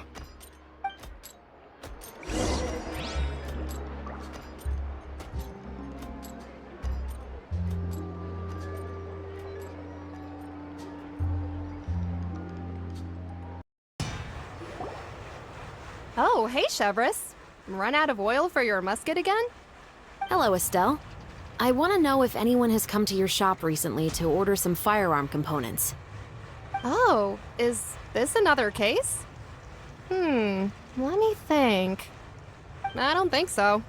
Some people have requested that I make some prop guns for the Fontanelia Film Festival, but I refused all of those requests. Oh? Why's that? Because there's no profit! I only make things here that can do some real heavy lifting. I don't have the energy to make some new molds just for the festival. Then, has anybody come specifically looking for mechanical components? Well, I usually sell off my scrap to the Fleuve Cendre. I don't typically give them to one specific person. I understand. Thanks for your cooperation. Don't mention it. Always happy to have the Musketeers' patronage. Seems like we haven't found any leads to go off yet. Yeah, unfortunately. Alright, let's head to Fleuve Cendre next. Huh? Are you sure? People might not be so thrilled to see the captain of the special patrol there. You think so, huh? Then I guess you don't know. Huh? Know what? That I grew up in Fleuve Cendre.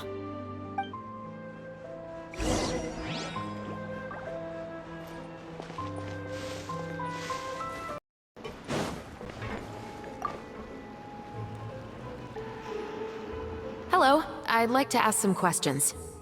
I don't know anything. Don't worry, I'm not here to arrest anybody. You say that now. It's the truth. Here, take this as my guarantee. Wait, did Paimon just see what she thinks she saw? Is the captain of the special patrol bribing a citizen? Seems you're different from the other guards. What do you want to know? Have you heard anything related to muskets in Fleuve Cendre lately? Anything at all? Muskets, huh? All I know is that about 2 weeks ago, we started hearing some loud noises at night. So loud that it's been waking me up. Were they gunshots? Possibly. It's hard to tell around here. Someone's house collapsing, a pipe exploding somewhere, it's all the same. But the noises I'm talking about definitely happened after I fell asleep.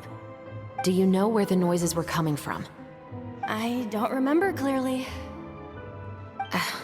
Is it that you don't remember, or that you need to think about it some more? You tell me.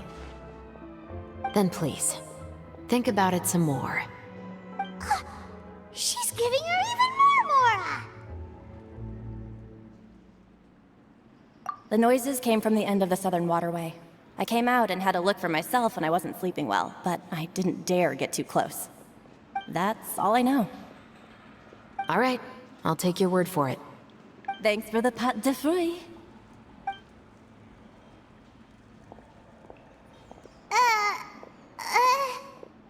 No need to be surprised. I grew up here, remember? I know how to get people around here to talk. My apologies, I'm all out of sweets. Though I do have some other tempting snacks in my custody. Fries, fried chicken, and even onion rings. But taking care of junk food is my responsibility. You're better off sticking to your normal, nutritious diet. Now then, let's keep going.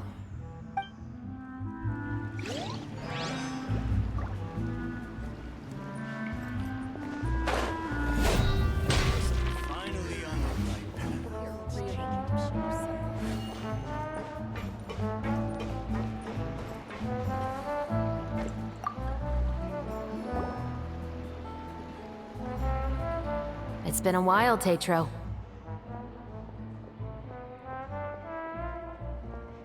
Please, just get on with your request. I want to know if you've heard anybody talking about muskets lately.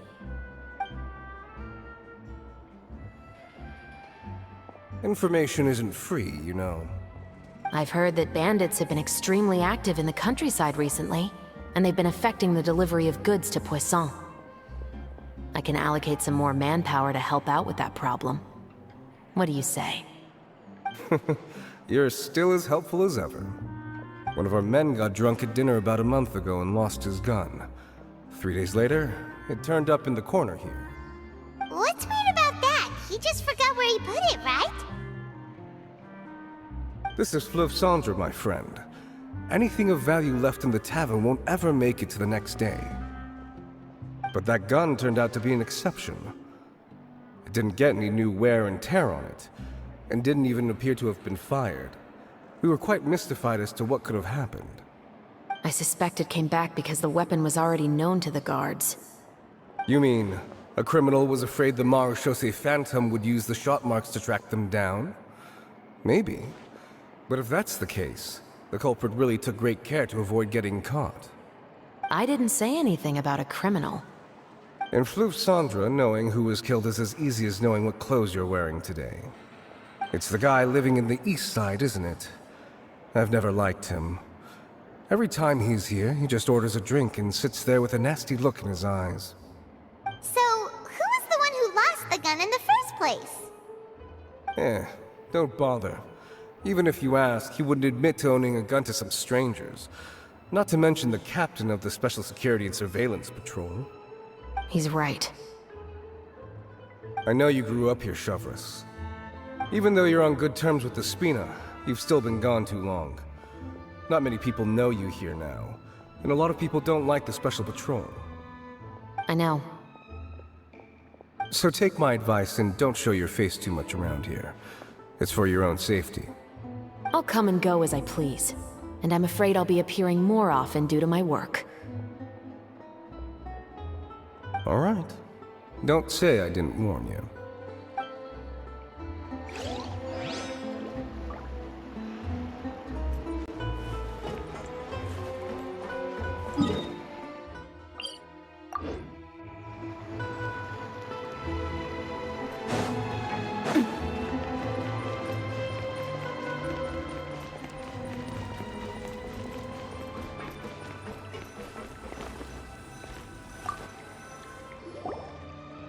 What's all this? Some broken planks and barrels, as well as some liquor bottles? Yes, but have a closer look, Paimon. Even though somebody has purposefully tried to clean them up, these are obviously marks from musket bullets. In other words, someone was here trying to improve their shot. They were using the barrels and bottles for target practice. Could it have been the killer?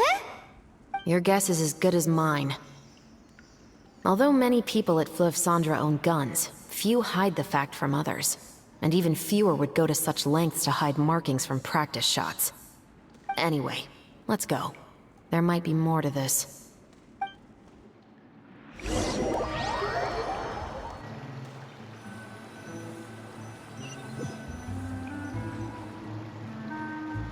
Seems like that's all we'll be able to uncover for today.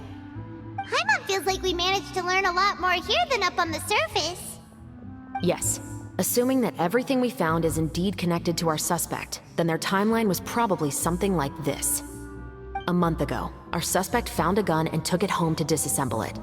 Once he'd figured out its mechanics, he brought it back.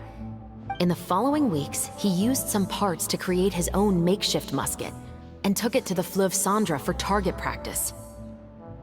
Then, a few days ago, he found his target and carried out the murder. Once the deed was done, he left a rainbow rose on the body, just like the scene in the novel. That all makes sense to Paimon, but we're still no closer to figuring out the killer's identity!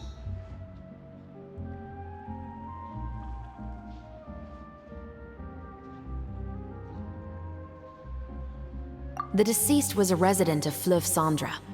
It's said that he was a poor, solitary man.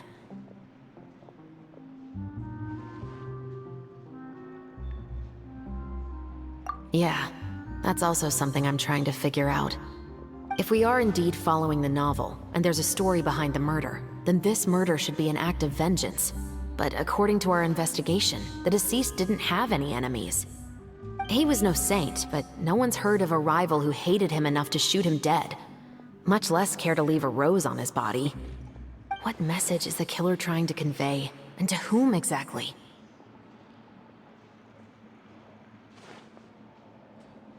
We've thoroughly investigated that possibility. He claims to have spent the whole day at the Opera House on the day of the murder, and the staff there have confirmed his account. Okay, so he has an alibi. Not only that, he lacks a credible motive as well.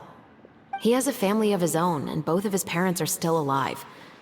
I've looked into his records. He was adopted at the age of 6, and all the proper procedures were followed. There are also records of him at an orphanage before then. In the story, the mother of the 2 musketeers was murdered after the children turned 10. Of course, he could have changed the children's ages, but I don't want to assume anything without evidence. More importantly, I've also had a chat with him in person. He didn't seem like the kind of person who would pull the trigger to kill a man. Then, what should we do now? We have all this new information, but it doesn't help us move forward. Investigations take time. I didn't expect us to catch the culprit in just a single day. How about this? Let's spend the next few days filming with the crew. We can continue the investigation once we're done with the film. I'm sure that given time, new leads will present themselves. Wait, but weren't you saying Intel is like small, remote islands in the middle of the sea just a moment ago? Wouldn't you just miss them if you were to stop looking? Ah, but the book had more than one reference to the islands, Paimon. Oh? What else did it say then? As long as you spend enough time sailing through the fog, you'll eventually come across an island.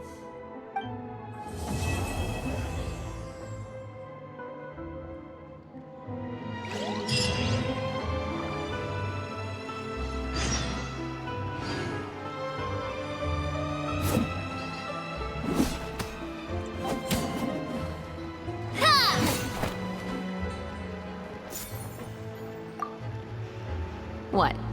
Never thought that the captain of the security and surveillance patrol could come from the Fleuve Cendra?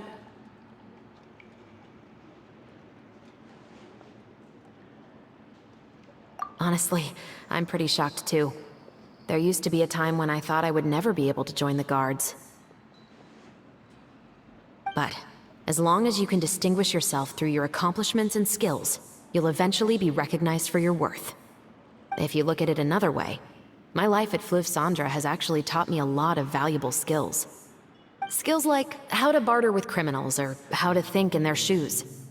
Of course, I'd appreciate it if you could keep this a secret between us. Whatever business you're in, you gotta keep.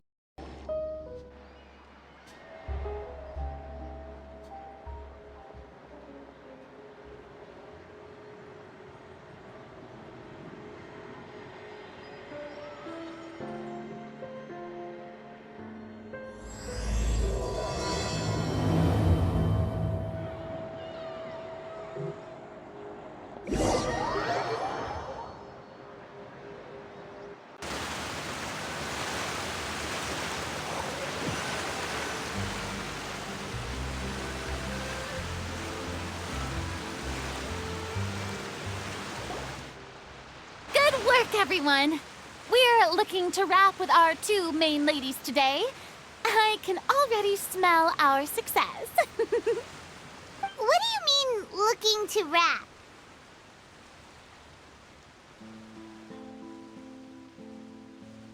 Oh, aren't you the expert now?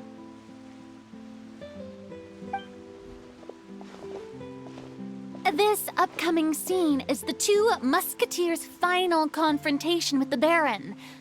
There will be quite a bit of action, but no choreography beyond what we've already rehearsed. Anyway, get ready. Lights, camera, action! The view is beautiful tonight. It reminds me of that fateful night 10 years ago. And now that I've said it, I can even make out the faint fragrance of herbal tea in the air. Enough, villain! It's time that you pay for the death of our mother! My dear Iris, have you forgotten your manners? How can you speak like this to your own father? I'd sooner swallow all of my teeth than call you father. What did I expect? Seems the daughters have turned out to be just as obstinate as their foolish mother. In this world, mora and status is everything.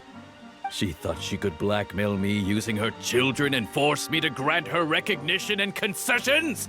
Ah, how naive can a woman be? Mother never asked a single thing of you.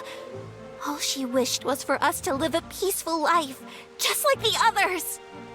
It was you who personally brewed the poison of prejudice and sent Mother to her death.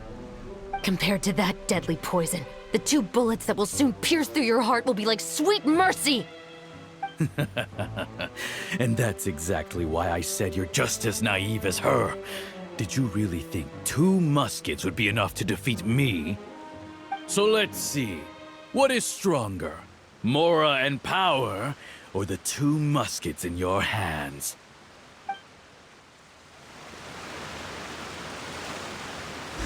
Get them! Philippe! There are too many of them! It'll be okay.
Mother will be watching over us too.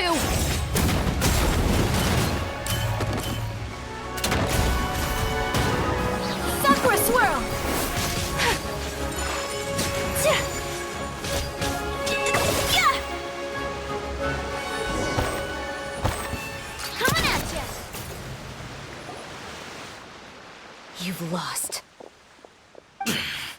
To think I'd lose to my own 2 kids.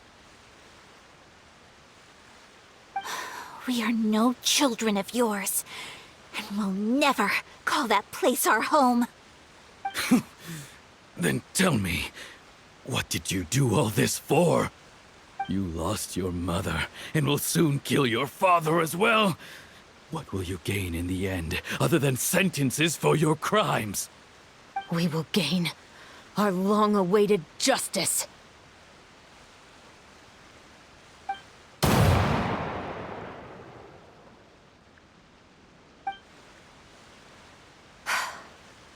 It's over. Finally, it's over.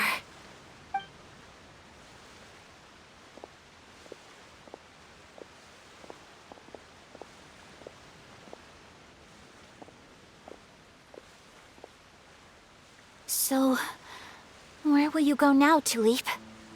I'm not too sure, Iris. Maybe somewhere with lots of flowers? After all, Mother always did love going where the blossoms were. What about you? I want to go visit Mother's grave. Yeah, that's not a bad idea. Huh? Tulip, look! What is it? It's Mother's favorite. The rainbow rose. Look, it's blooming again.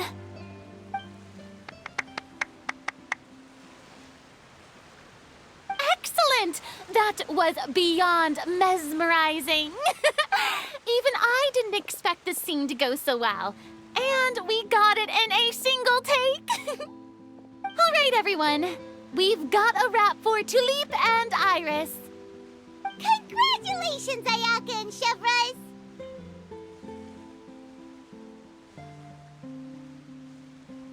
Thank you. I didn't expect our parts to wrap so quickly. I wish I could savor the experience for just a bit longer. Paimon totally understands. Paimon's not ready to say goodbye to the clapperboard either. Filming has really been a lot of fun. You were great too, Chevres.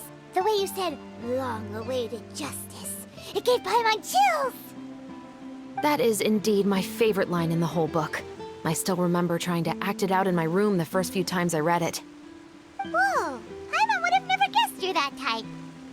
Who doesn't like stories where the guilty are punished and justice prevails over evil? Don't forget, I'm the captain of the Special Security and Surveillance Patrol. Captain, I have something urgent to report. Please excuse me, everyone. I'll be back in just a moment. It's okay, don't worry about us.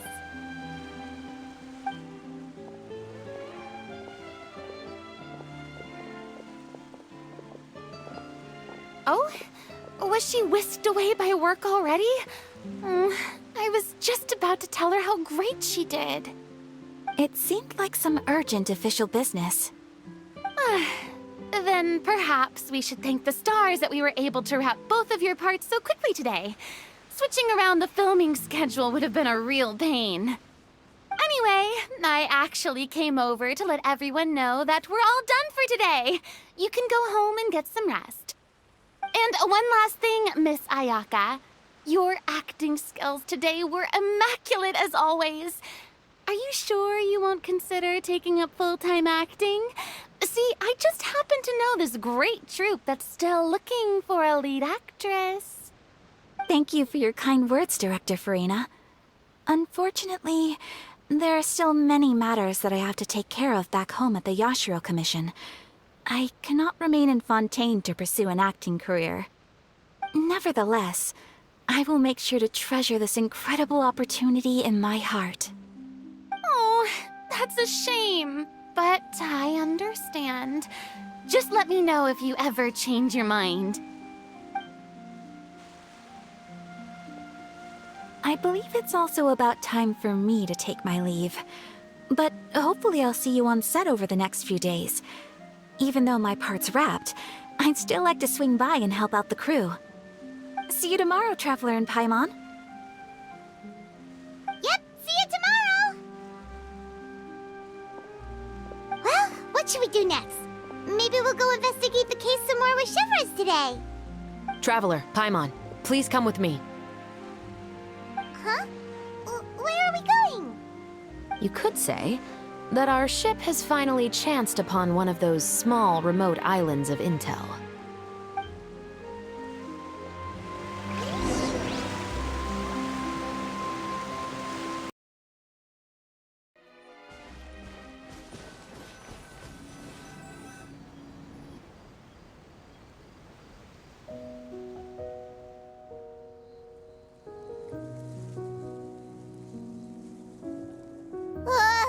Paimon's exhausted.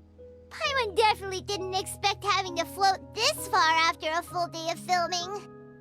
So, Chevres, why did you take us here? Affirmative. It wasn't anything conclusive, but it should show us a clear way forward. Have you ever heard of someone by the name of Emily? Oh, you mean that famous perfumer?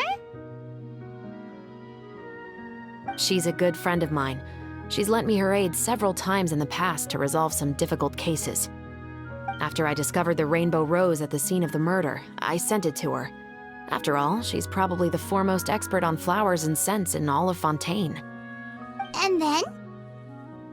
There was nothing remarkable about the flower or the trace amounts of soil left on it. But according to Emily, the rainbow rose left by the killer was derived from a very rare cultivar. Huh. Paimon didn't know that there were different varieties of rainbow rose. Paimon just thought they grew everywhere in the wild. Flowers that are deliberately cultivated will always show some different features from those that bloom in the wild. We already knew that the rose left at the scene belonged to a special cultivar, but with Emily's expertise, we were able to pinpoint the place where it was first picked from. Oh, Paimon gets it now. So whoever first planted that rainbow rose was probably the killer! Precisely. And after we checked what we learned against some sales records from the past, we discovered that there's only one person in all of Fontaine who could grow and sell this specific cultivar. Really? And who is it? It's the novelist. But didn't you say he had an alibi? To be clear, I haven't changed my mind about him. I still don't think he was the one who pulled the trigger.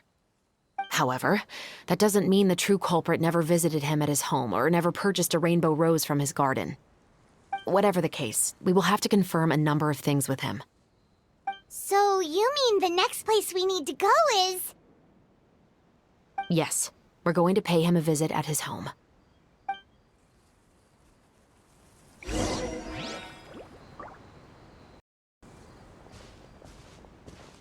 That should be his house. There are so many Gardamex stationed around the place. That's pretty unusual, right? According to what he told me last time we spoke, he hired them so he won't be harassed or disturbed. Huh.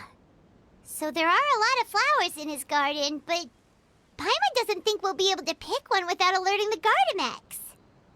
Right, which is exactly why I think there has to be a special connection between him and the killer.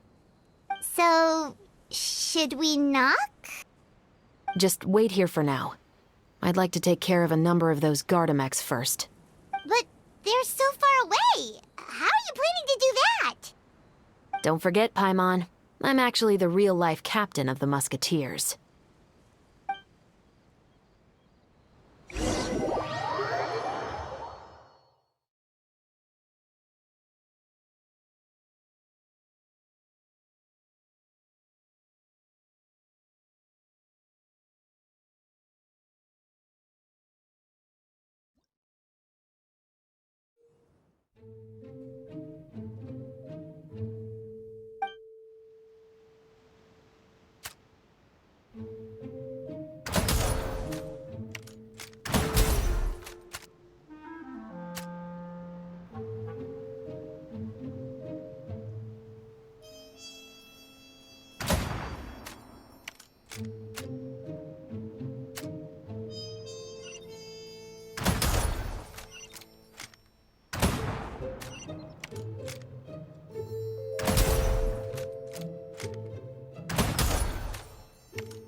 All clear.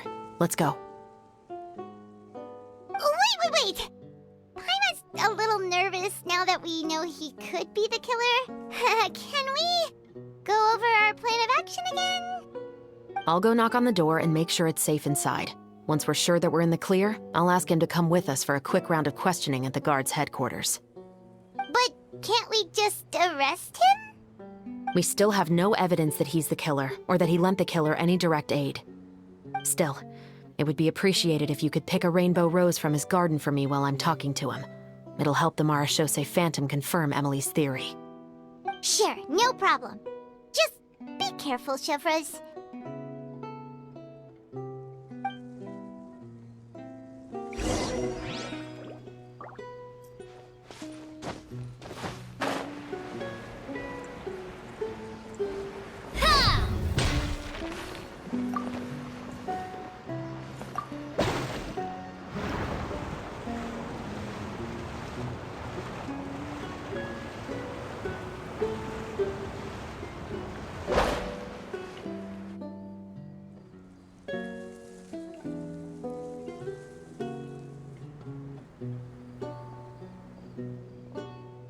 Excuse me, Mr. Baptiste, are you home?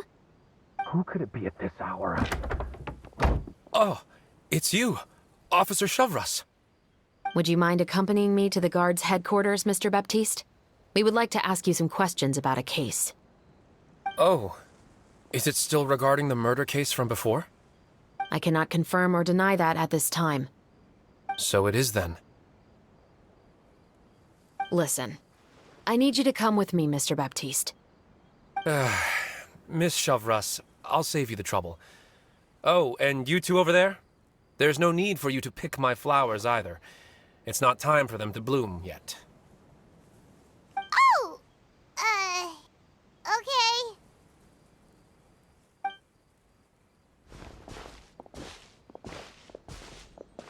By saving me the trouble, you mean...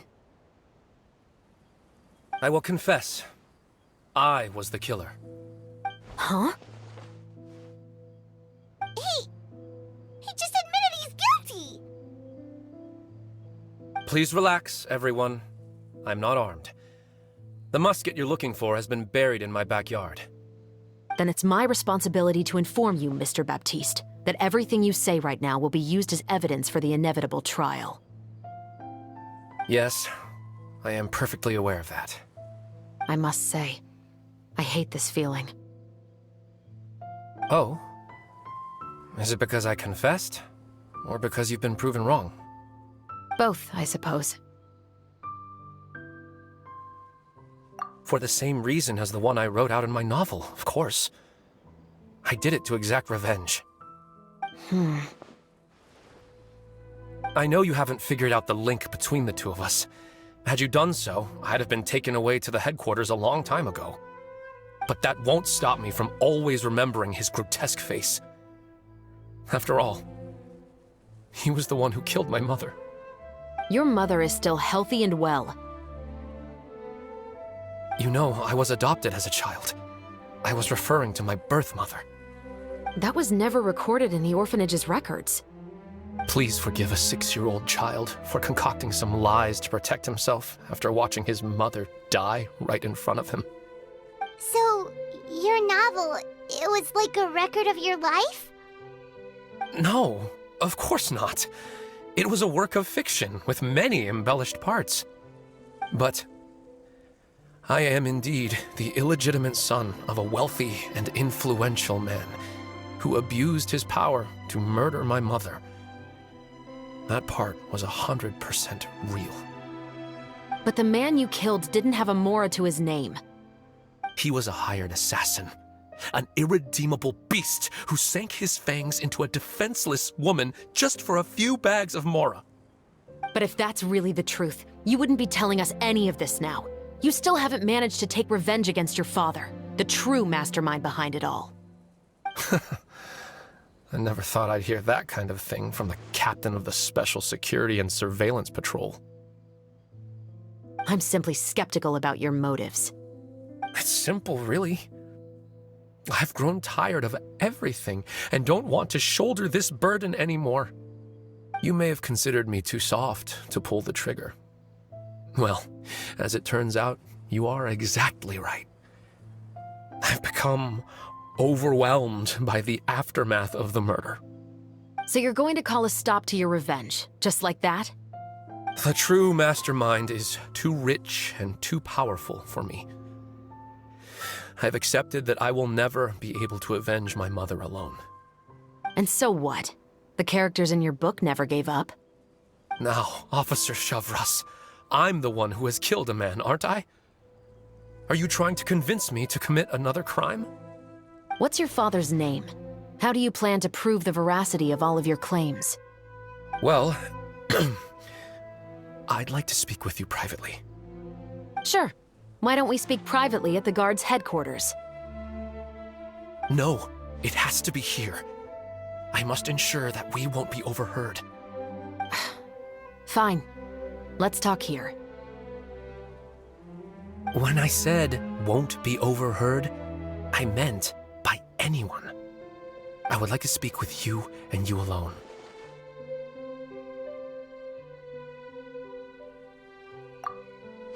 Thanks. I appreciate it. Please stay safe, Shavras.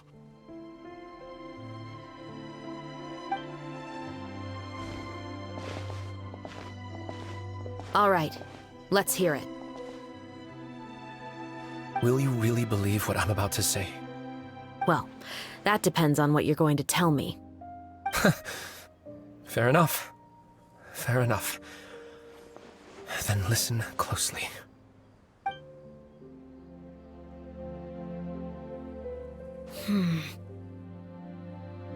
So that's how it's all connected. So, it seems you believe me after all. Do you want me to go public with this? No, of course not. At least, not right now. Then why did you bother telling me? You've read my work. What do you think? Even if you were to go public with all of this right now, he'd simply deny everything. It's been too long. Almost 20 years. Anything that could be used as evidence has long faded away. Even if there might have been a solitary island of truth once upon a time, it has long sunk beneath the waves by now.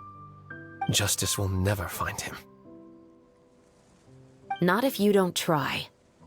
I know that as the captain of the Special Security and Surveillance Patrol, you will always stand on the side of justice. But do you really think a cushy life in prison really constitutes justice for him? I bet he could lead an extremely comfortable life in the fortress of Meripede. What are you trying to say? I've been observing you from a distance. Your portrayal of the musketeer was exquisite. Pull the trigger of justice against him. Let the villain get what he deserves. You want me to let you go so you may complete your revenge? No, Officer Shavras. I know that would be impossible. No. What I'd like is for you to perform the deed on my behalf. Oh, Shavras sure is taking her time. What could they be talking about anyway? Oh, Paimon's worried. What if he decided to attack her?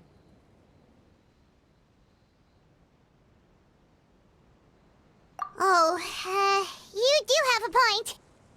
Still, do you have any idea who the rich person might be? And why the novelist doesn't want us to hear what he's saying to Shavras?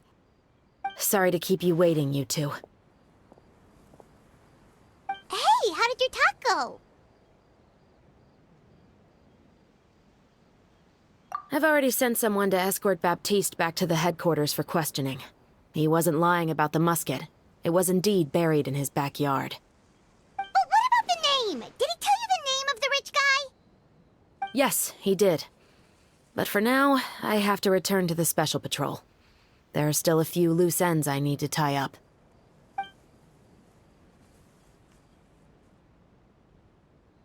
I'll probably be quite busy over the next few days, so apologies if you don't see me on set. All right, Paimon understands if you can't tell us everything you know. We'll just keep an eye on the Steambird then. Actually, there's still something else I need your help with.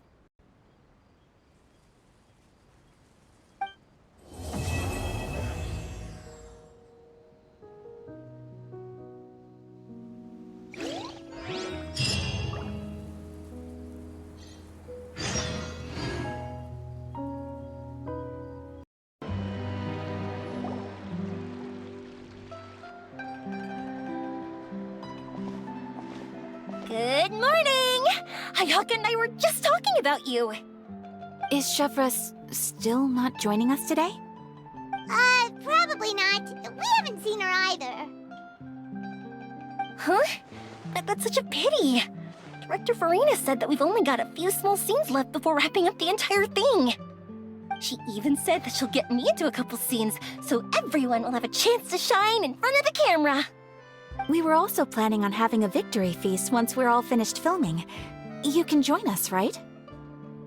If only Chevra was here. I still haven't taken a photo with her. I'm afraid that can't be helped. Those special patrol folks are like phantoms when they've got a case on their hands. But to be honest, I'm even more concerned by what I read in the Steambird earlier this morning. It said that the killer in the murder case was none other than the author of the 2 Musketeers. Oh yeah, I heard about that too. He came forward and confessed his crimes, but gave no explanation as to why he pulled the trigger. We didn't know about this case at all when we joined the film. Is it going to affect the reception of our work? From a pure publicity standpoint, this will draw a lot more attention to our film. I have to say, though, that no director can be perfectly comfortable with garnering attention through means other than artistic skill. To be fair, I feel like that ship sailed the moment you allowed yourself to be named as the director on our posters. It's not my fault that I'm super popular. What was that saying again? My popularity has,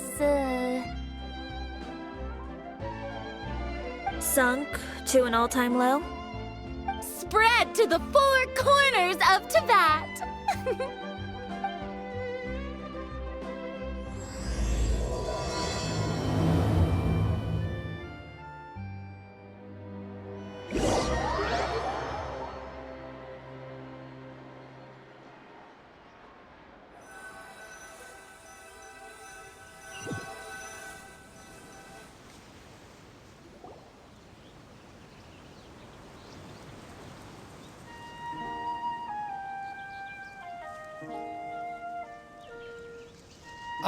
Excuse me, everyone. Xavier! Feels like it's been ages since we last saw you. I've been talking non-stop with the Film Association, and I'm absolutely swamped trying to coordinate the film's marketing. So forgive me for not being around more often, but please believe me when I say that I will make sure everyone's hard work gets the exposure it deserves. Oh, seems like you've been fighting your own battles. Yes, that's one way to put it.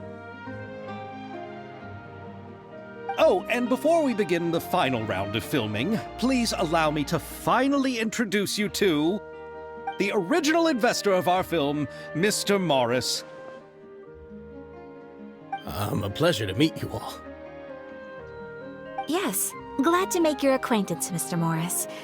We've heard about the issues you've encountered with your financial situation, and genuinely hope that things have taken a turn for the better. Oh, well, the situation has, indeed improved somewhat. Don't worry, Mr. Morris. Accidents and last-minute challenges happen all the time. There's no need to blame yourself over it.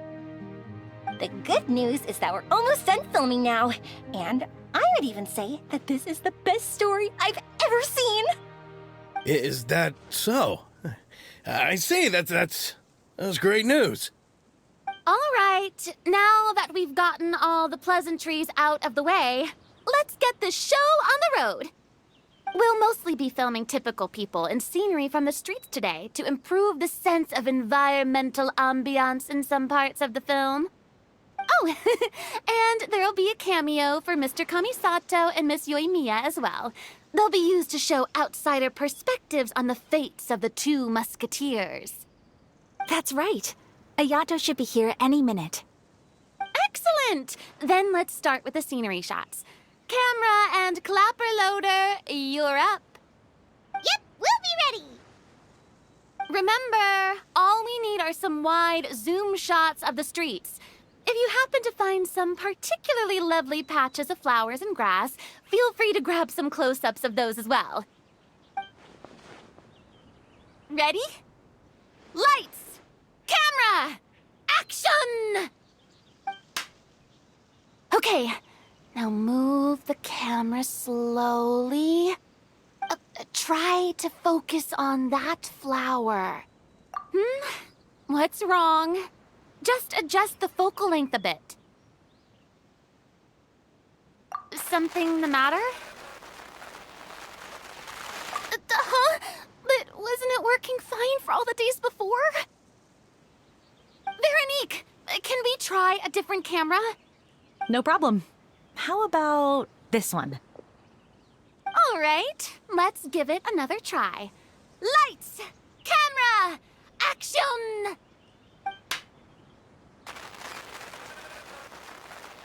Don't tell me. This one is broken too. Veronique, do we have any other spare ones we can use? I'm afraid we only brought these two today. What? Then go find a workshop to get them repaired right away. Oh, and you too, Bono. Go find our spare camera in the warehouse and bring it back to the set. On it. Greetings, everyone. My apologies for the delay. Is something the matter, Ayaka? It seems like there are some issues with the filming equipment today. We're stuck for the moment. I see. Well, let's not just stand here twiddling our thumbs. Actors, to the makeup booth. We'll start on the next scene as soon as we get a working camera. The people at the workshop told me that the part which holds the lens in place seemed to have fallen off. That's super strange. It was perfectly fine just yesterday. Well, no time to dwell on that now. Let's get back to filming. Ahem! Quiet on set! Places, everyone! Lights! Camera! Action! By the way, have you heard about that recent murder case? Yes, I have. It seems that they've caused quite the commotion in the city. I heard that the chief of the guards is so mad about not catching the culprit that he's about to explode. Oh? I find that quite hard to imagine, considering how he already looks most days. Director, we have a problem. Oh, we're in the middle of a take! Couldn't you wait until we wrapped up this scene? No, Director, our film, all the finalized film that we've been keeping in the case has disappeared. Oh, wait, well, what did you say? Mr. Bono, please take me to where the film was kept right away. I'm coming too. No, Yoimiya, you have to stay here. Oh. Okay, listen up. Everyone who's not working on this current scene can go with Bono to look for the film. Everyone else, stay put and wrap up the scene. Unbelievable. How could all these problems happen in just one day? We're back. How did it go? Did you find the film? We found it in the sewers. Huh? In the sewers? Is the film still okay? We discovered it just in time, so we should still be able to salvage it. The others are checking now to see if we lost any specific scenes.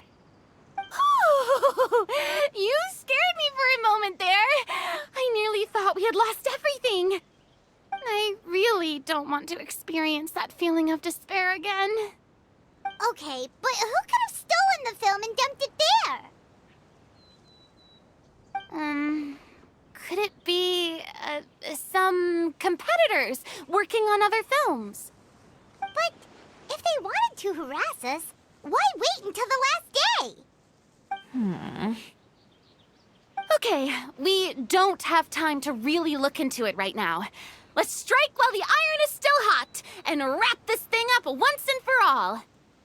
Yeah, let's finish it.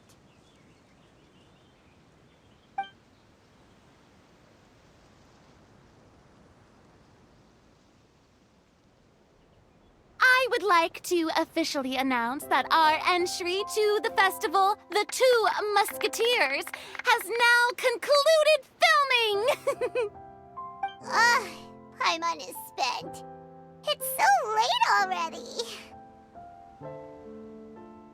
Even though the filming process proved to be extremely challenging, everyone provided valuable and unique contributions to the final product. Thank you all for your dedication and support.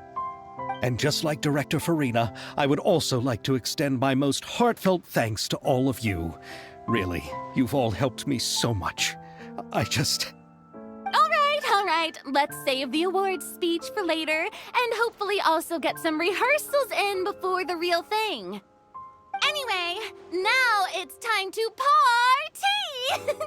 Let's all make our way to the beach and have a celebration feast so loud and fun that even the blubber beast will want in. Party! Party! Paimon wants to party!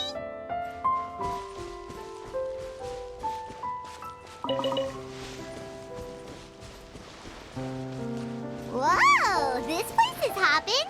Everyone's finally getting to relax after wrapping up the film. Let's go chat with someone!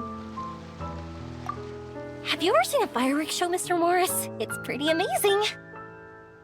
I'm afraid I haven't, but I'll take your word for it.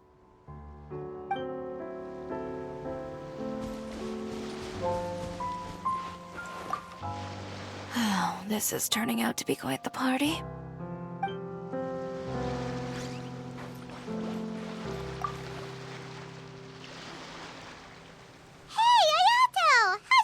Going? Everything went rather smoothly. Thank you for your concern. Ayato told me that we've already confirmed the dates for some Inazuma Fontaine cultural exchange events. So the next time we visit, we'll be doing so in our capacities as the representatives of the Yashiro Commission. Oh, that's great! Then maybe Paimon will be able to find Fontaine detective novels in Inazuma from now on! Oh, wait. Wouldn't Yaimiko get upset if that happens? That would be stealing some of her business.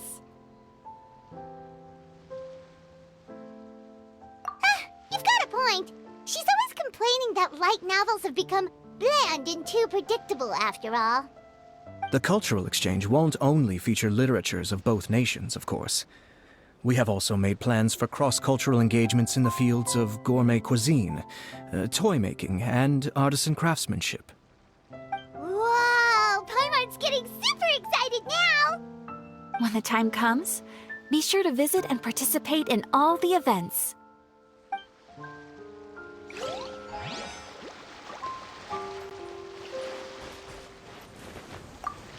I was thinking, if this film turns out to be a success, could I ask the two of you to stay and be a part of my crew? Of course, I'll definitely increase the pay for next time. I'd be more than happy to, Mr. Xavier. Thank you for the offer, Mr. Xavier. But I've made some plans to go on a journey to the other nations once the festival is over. Is that so? Well, then in that case, bon voyage, Miss Veronique. Please feel free to get in touch once you've returned to Fontaine.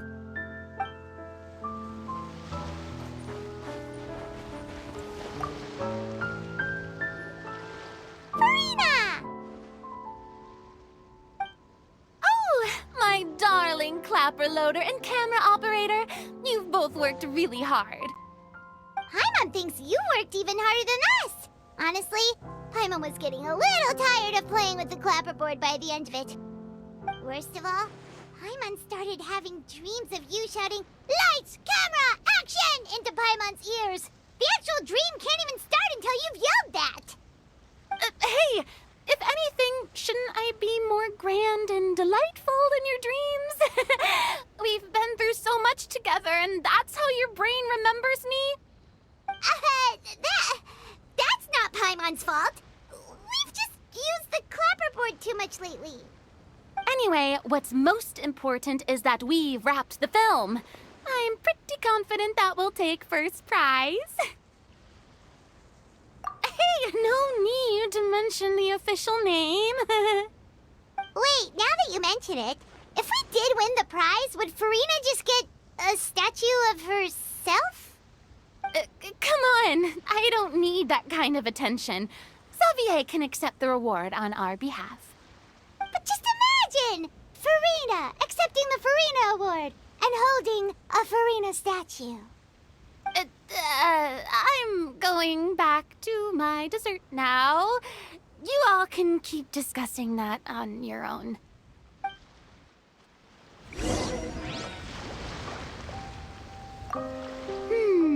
What kind of dessert should I try next?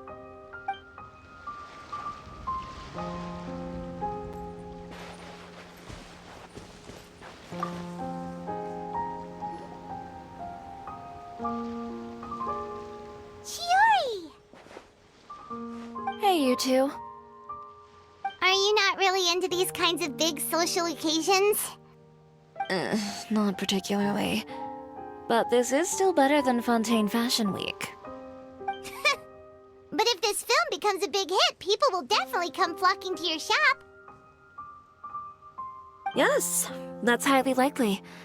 As long as the film can premiere as planned. Are you still worried about the case? That and all the obstacles we had to face today. You're right. It's as if all our bad luck just manifested at once. But why today of all days? No, it's nothing. We've already delivered the film to the editors, so there should be nothing more to worry about. How are you doing, Mr. Morris? You having a good time? Well, you could say that. Do you happen to know when the party is scheduled to end? Judging by how much fun everyone's having, I'd say probably not until well after midnight. Is there something that you still have to take care of at home, Mr. Morris? Oh, well, I'm just not a late night person, so I might take off shortly. Oh no! Silly me. I almost forgot something super important. Oh, what is it? I prepared a whole batch of fireworks for the party, but I forgot to bring them over from the warehouse. Fireworks, you say? That's, truly a pity. Sorry things didn't go as planned. Could you help me carry them over, Mr. Morris? I won't be able to fetch all of them by myself. Me? Are you sure that you can't find anyone else? I just wanted to make this a surprise for everyone. The warehouse isn't far from here. We'll be there in no time. Pretty please, Mr. Morris. These are some of the best fireworks I've ever made. So I also want you to see them before you leave. They're stunning. I promise that they'll be a once-in-a-lifetime experience that you'll never forget. But... It's okay. Just come with me. If we're sneaky enough, nobody else will see us leaving. All right.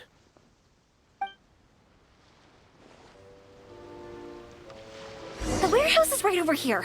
I moved the fireworks there in advance, so it shouldn't be too much work bringing them back. It's still a ways away from the party. Sorry about that, Mr. Morris. It's probably because I'm used to carrying fireworks all the time, so it doesn't feel like a lot of work to me.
It's dark in here. Wait here, Mr. Morris. I think the light switch should be somewhere over here. Why did I have to get roped into this? What was that?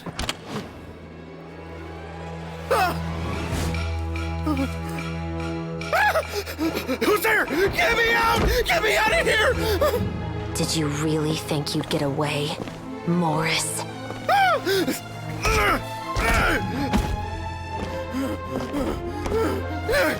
You've got the wrong guy! It wasn't me! I'm not the killer! You know, Eliza died a far more heroic death than this.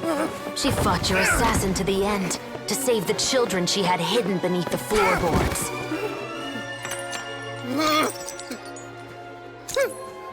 That is Eliza's pendant. The one with a photo of you two inside.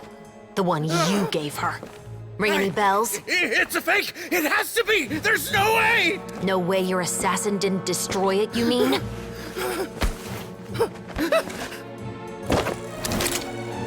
Did you ever love her, Morris? Or was killing her always the plan? No, please. Listen to me. I told Eliza to keep us a secret. I paid her plenty for her silence. I never thought she'd keep the child. Everything was gonna come out, and I had no choice. She'd force my hand. No! I'm begging you. I have money. Just name your price, please. You can keep your Mora, and you can go to hell.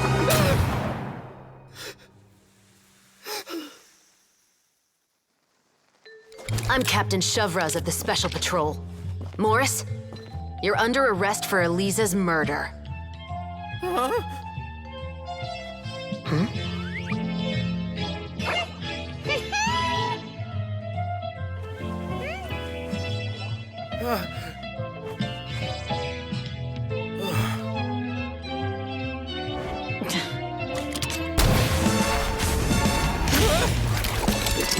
You're under arrest too, prop manager Veronique. Or perhaps I should call you the Second Musketeer.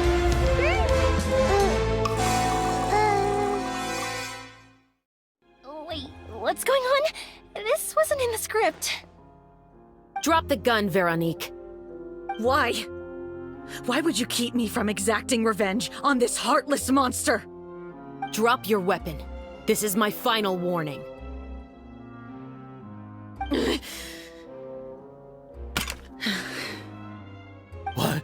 What is going on? Do I have to spell it out for you, Morris? Everything that took place just now was staged to get you to confess the truth. But this last part is all improv, of course.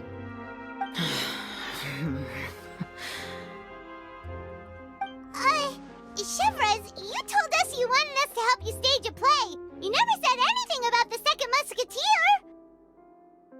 It's because even I had no way to confirm my theory until now. Thank you for your performance, Yoimiya. Could I trouble you to go and bring in the other Special Patrol members? They should be on standby just outside. Oh, and please tell the other cast members not to worry about us. We'll be rejoining them shortly. On it!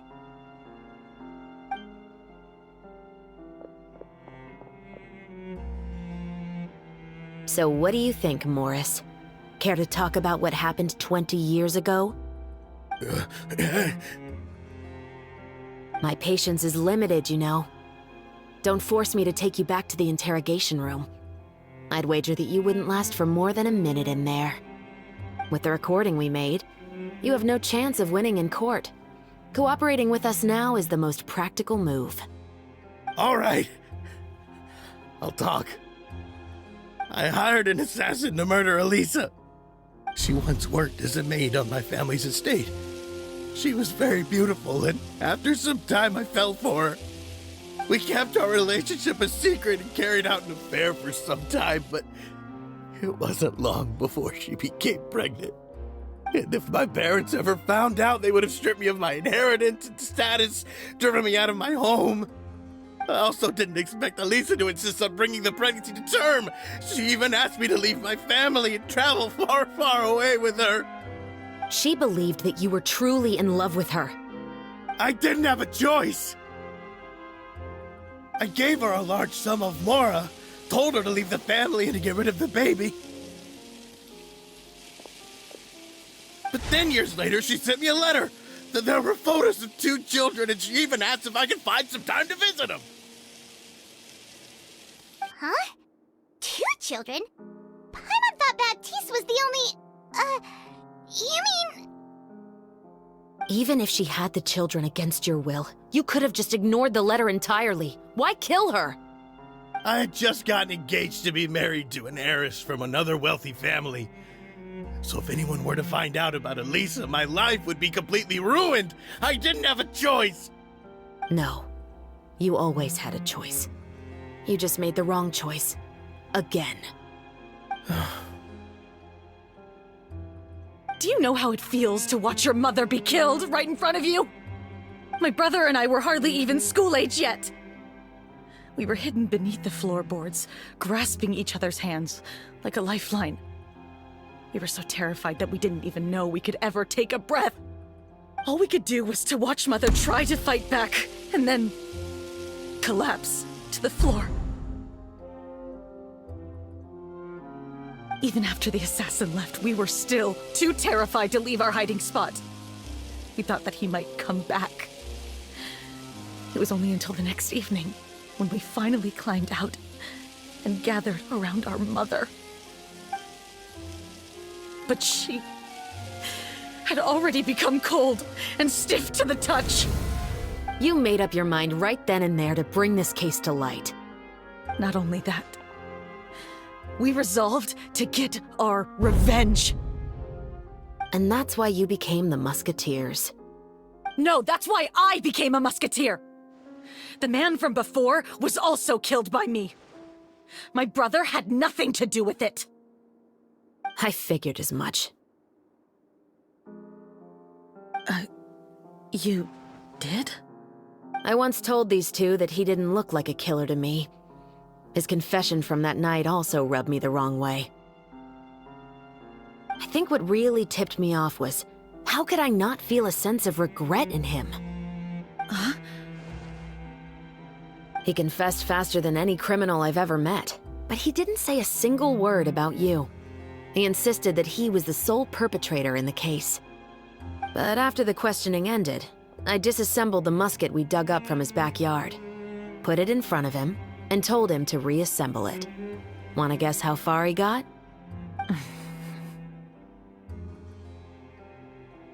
He had no idea where to even start.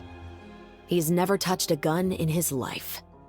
Based on that, I determined that he was not acting alone. He only surrendered himself to draw our attention and create a moment of opportunity for his partner.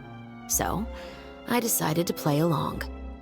And as expected, the second musketeer followed us without hesitation once she saw Morris get separated from the rest of the cast. Besides, why else would he call the novel The Two Musketeers? But how did you know it was Veronique? I figured it out the moment Baptiste told me his father's name. That so-called financial crisis was all just a ruse. He just wanted to sign up as the investor and then leave the film without any source of funding.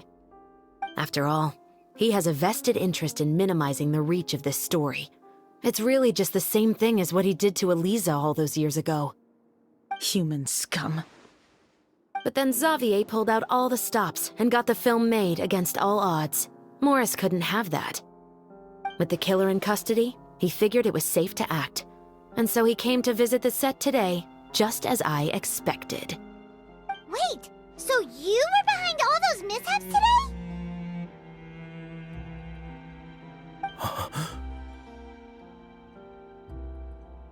As for the identity of the second musketeer, I assumed they'd probably stay close to Morris and look for an opening.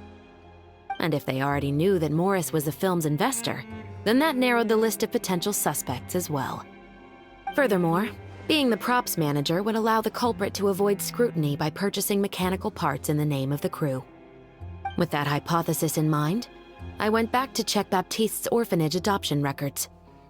Guess whose name I saw on the same page, just a few lines from his. My brother. He trusted you. As in, he trusted me to perform the deed on his behalf? He trusted you to stand on the side of justice. I am. I thought you could do it as well. Oh, the look on your face when you told him to go to hell. I really thought you'd put a bullet in his brain. You know what he has done. Are you telling me that you'd rather see him spend the rest of his life living like a king in the fortress of Meripede? I will never be able to forget the feeling of my mother's cold, lifeless hands. And you would call this ending fair? Is this what you call justice? I won't lie, Veronique. I did hesitate when your brother first told me about the truth. I wondered. I agonized over whether I should really put a bullet in his head. So why don't you? Because that should never be how justice is carried out in this world. Perhaps, to you, justice is simply reciprocated. An eye for an eye, and a life for a life. But everyone has their own understanding of justice. If everyone were to pursue their own definition of it, there would be no more order in this world. Today, you'll kill Morris, and tomorrow, his children may come for you. The world cannot render judgments based on a desire for revenge. That will only lead to a cycle of revenge, as well as the destruction of order and civilized society. Fontaine is founded on a set of laws and a standardized code of justice. That is why we are the nation of justice. But with all that said, I will promise you this. Morris will not lead a cushy life in the fortress of Meripede. Chevreuse, the rest of the Special Patrol is here. Thank you so much, Yoimiya. Letelier, Terena, please take them away.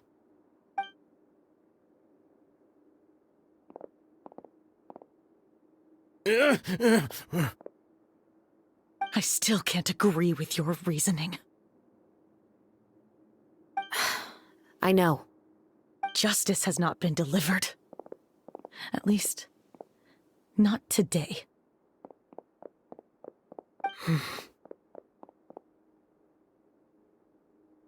Chevreuse. Let's go. We should give an explanation to the crew. Thank you for your concern. I'm fine.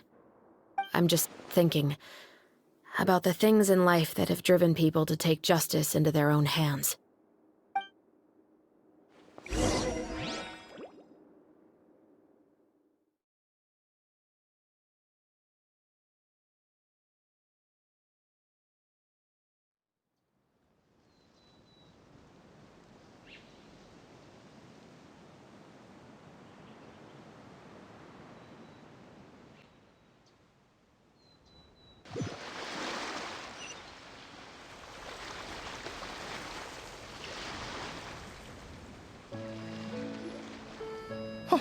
Who would have thought Morris would turn out to be... I'm at a loss of words. How could he have done something like this? I'm just glad that you're all safe and sound. Who knew that such a labyrinth of cases would be behind this story?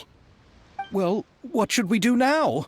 We have a finished film, of course, but should we still go ahead with the premiere? What do you mean? Shouldn't you be even more motivated to spread the word now that you've learned the truth? Chiori is right. I'd also like more people to see this story for themselves. But the real ending of the story seems to have deviated somewhat from the one in the script. Is that still acceptable to you, Miss Chevreuse? The call is yours. We still have time to reshoot an ending if that's what you'd like. No, it's fine as is. I like what we have for the catharsis. Romanticism is what gives works of art their appeal. Fiction is able to explore means of restitution that could never work in real life. Just like the real world, the world of stories also has its own set of rules and justice. These different possibilities are what initially drew me to reading in the first place. Sounds good to me. I support your decision. What about Veronique? Will she be okay? She will soon face her judgment alongside her brother and Morris. If I had to guess, they'll probably all be sent to the fortress of Meripede. I'll make sure to give Risley a heads up about it. Oh, you mean that kind of heads up? Exactly. Ahem. All right, then the matter's settled. Now that everything's been taken care of, there's no reason for us to keep looking all gloomy and grumpy. Let's get back to the feast and enjoy each other's company. We'll be starting the post-production process tomorrow. You should join us, Chevres. You missed the first few hours of the party, didn't you? All right. Count me in. Then I'll wait for you over there. There's still some good news that I'd like to share with Chevres. Traveler, Paimon, could you wait for me by the sea after the party ends? I'd like to go on a brief walk with the two of you. Thank you very much.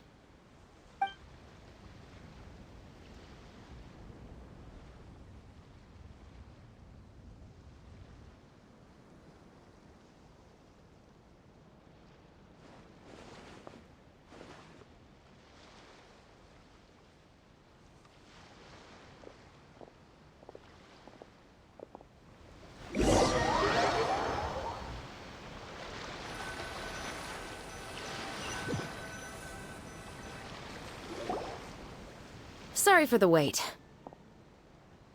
Oh, we weren't waiting long at all. Is there something else you wanted to tell us? No, I don't have anything new to share. I just felt that since you were my investigation partners, I should have another conversation with the two of you.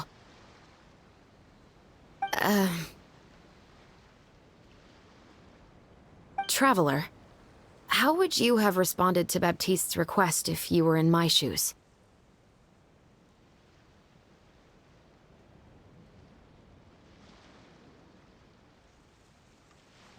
Is that so? Well, thanks for sharing. When I was young, my father often took me here to swim. We'd come rain or shine, even when it was freezing cold. He told me that swimming was the best activity to train one's strength of will. You could never give up before reaching the shore, especially when the water was cold. Oh? Why's that? Because the moment you give up would be the moment you die. At that point, I still hadn't received my vision. One winter, the chilly wind felt almost like knives on my skin, and the seawater was so frigid that it numbed my toes the moment I stepped in. I cried and begged my father to spare me from having to swim across, but he wouldn't listen. He used to be a member of the Special Patrol as well. You could say it was his way of educating his children. That sounds awful. When he saw that I wouldn't stop crying, he just picked me up and tossed me into the icy water. The bone-chilling cold took away my senses. I couldn't feel anything but fear and rage. I waited for my father to save me, but one look and I knew he'd already started swimming for the opposite shore. I realized that if I were to give up, I really would die right then and there.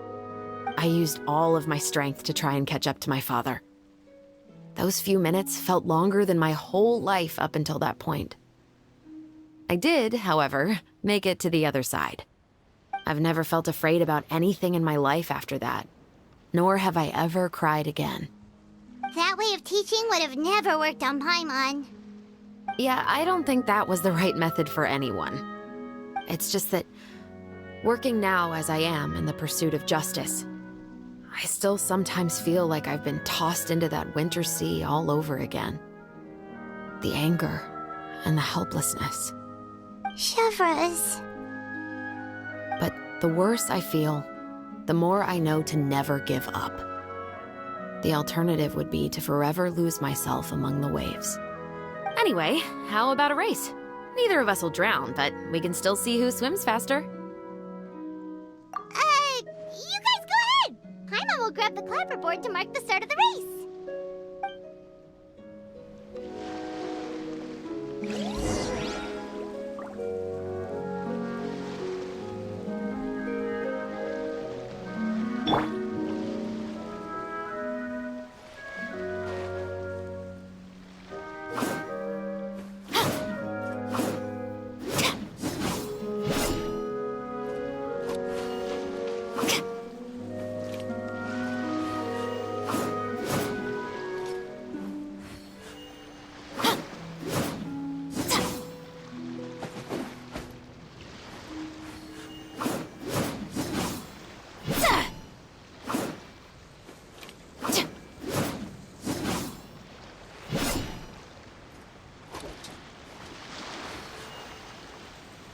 warning.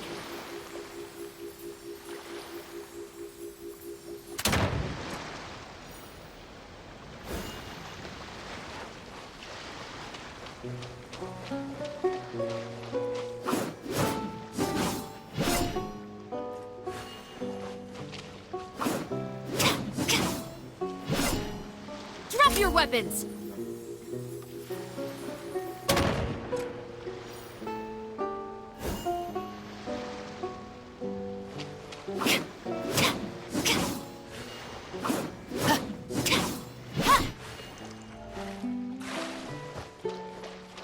Stop right there!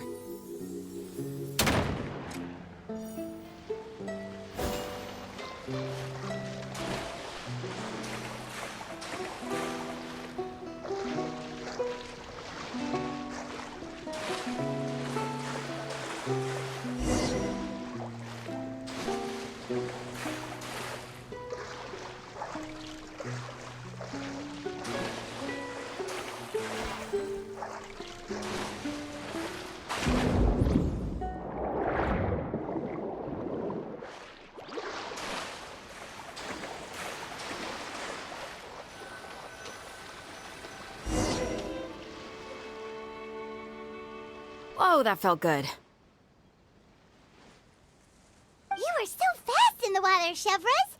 You were swimming even faster than Paimon can fly. So, about the Special Patrol, did you join because of your dad? Partly, but I'd say I was more inspired by the heroes I read about in stories growing up. Oh, so it's due to your love of stories. Of course, it was only after I joined the Special Patrol that I learned that truth is often stranger than fiction. Come on, let's walk a bit more.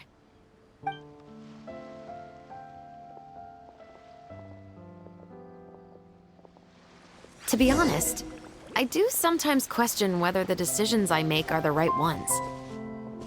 But I know that no matter what, I must keep swimming.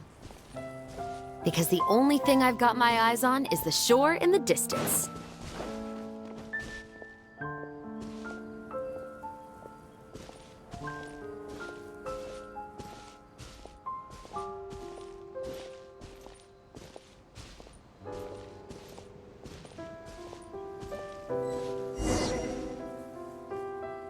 Thank you for coming on this walk with me. I feel a lot better after getting all that off my chest. Huh. We're nearly back at Baptiste's house. Huh. You're right. I didn't realize we were so close. He really did plant a lot of flowers. It's just like how he described it in the story. Huh? Wait. Paimon, Traveler, look! The rainbow roses in the garden. They're in full bloom now.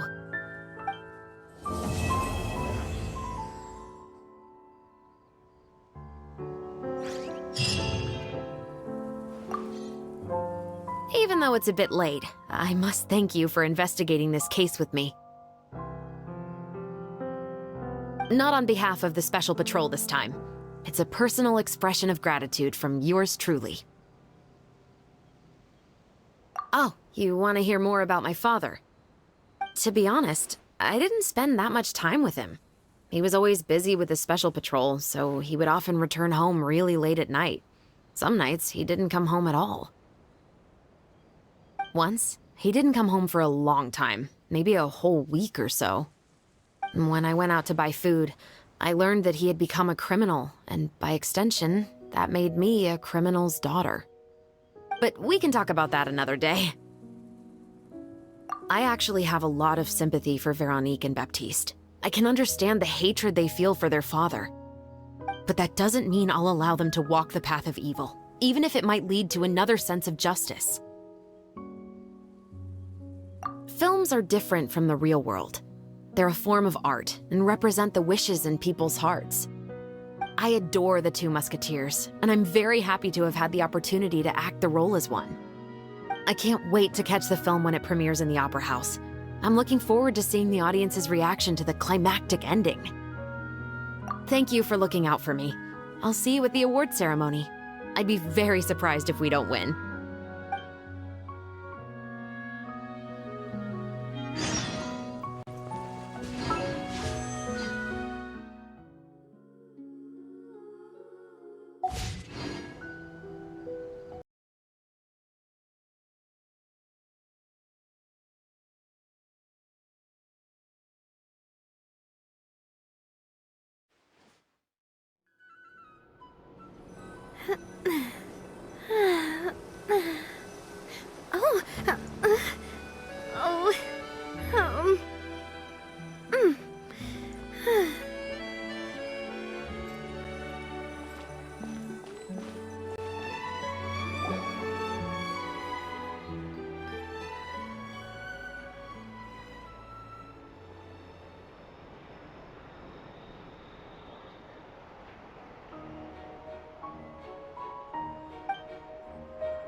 Hey there, you two! Sorry I've been scarce. I've been buried in marketing and preparing the film for release ever since we wrapped post-production. The award ceremony is today, right? Paimon wonders if we'll win the Farina Award. I'd give it a 90% chance. Farina! Oh, Paimon didn't know you were already here. You're earlier than everyone else. I'm sure the others will also be here in no time. Xavier, if we end up getting called on stage, shouldn't you come up with a name for our crew? What? But we don't even know if we're going to win. I wouldn't want to jinx our chances by celebrating early. Just open your eyes! Surely you've seen the audience's reactions to our film. We've had nothing but critical acclaim. You've also had conversations with the Opera House's operating staff, right? Didn't they want to increase the number of showings? With the mora you've made from the box office, you can now open your very own film company. But that's all credit to my amazing crew. You've all helped to make this a reality, so I can't be the only one asked to come up with a name. Well, give it some thought. I'm sure the crew will respect your choice. All right, but before that, Traveler and Paimon, could I trouble you to quickly pay a visit to the Fortress of Meripede? Huh? But shouldn't we stay for the award ceremony? I wanted to ask you two to invite Shavraz to join us at the ceremony. She's one of the lead roles, after all. I haven't been able to find her recently, so I haven't had the chance to invite her personally. According to the papers, the culprits of the Musket murder case will be personally escorted today by the captain of the Special Patrol to the Fortress of Meripede. Oh, Paimon gets it now.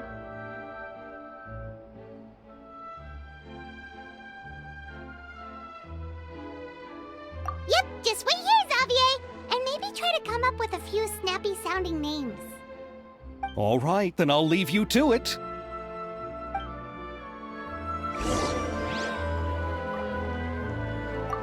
Will we really win an award? Trust me. When have I ever been wrong about something like this?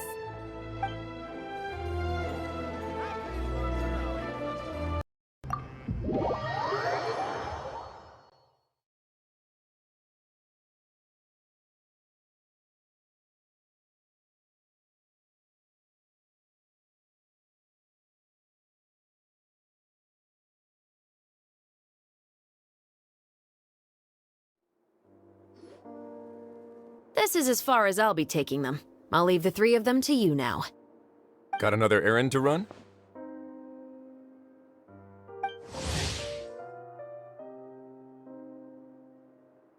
Something like that. I'm expected at a party. Now that's something you don't hear every day. Found a new pastime? No, it's just a special occasion. Shavraz! Risley! Festivals really do bring people together.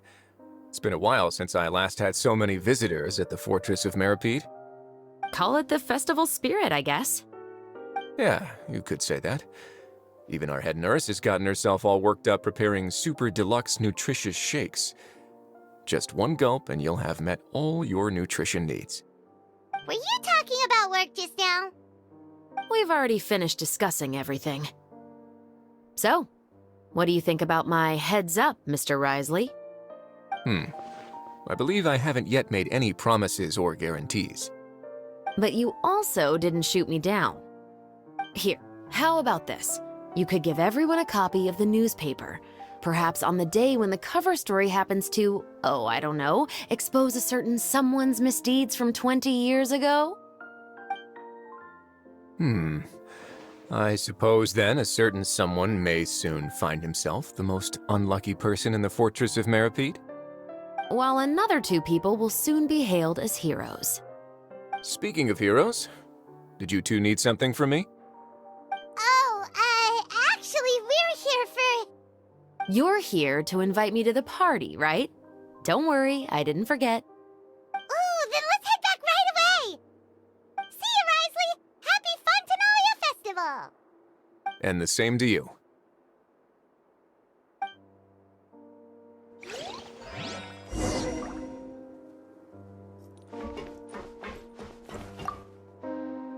Please, go and enjoy the festival.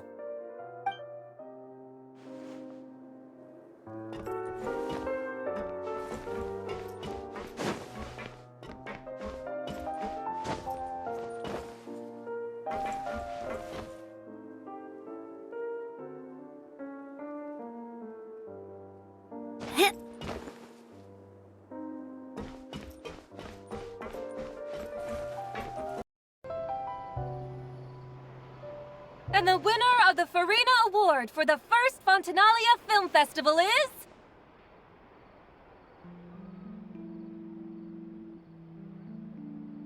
The Two Musketeers!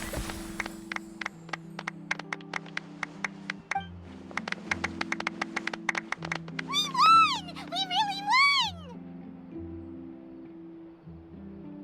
won! Congratulations, Mr. Xavier. We won? I can't believe it! I really can't thank all of you enough! See? My takes on Fontaine's entertainment industry have never been wrong. Now, please welcome to the stage the producer of The Two Musketeers, Mr. Xavier!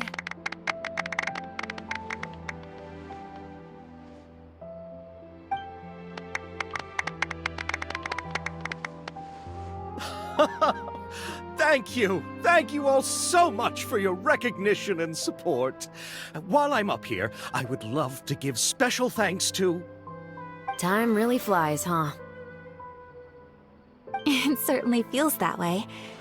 It feels like it was only yesterday when you were teaching me to hold a musket. Will you come back to Fontaine again? Of course! I'm very fond of this city. There are so many novel and interesting things that it's been hard to keep track of them all. But how about you? Would you be interested in visiting Inazuma? I can't say the thought has crossed my mind before, but I'd be willing to consider it now. I will be eagerly awaiting your visit. It would be wonderful if you could visit my home and enjoy a taste of our tea and desserts. Yeah, let's keep in touch. Did you accomplish all you came here for? Yes. And you should visit Inazuma again sometime. How has Ogura and her business been? To my knowledge, she's doing quite well. Tell her I said hi. I certainly will. I heard the thunderstorm has stopped. Yes, and the war has also been brought to an end. Peace and prosperity has returned to the islands.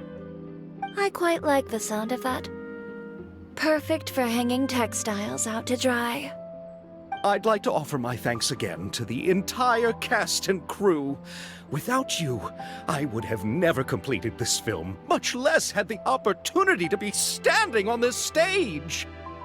With the support of my entire crew, I would like to officially announce our film company, Musketeer Pictures!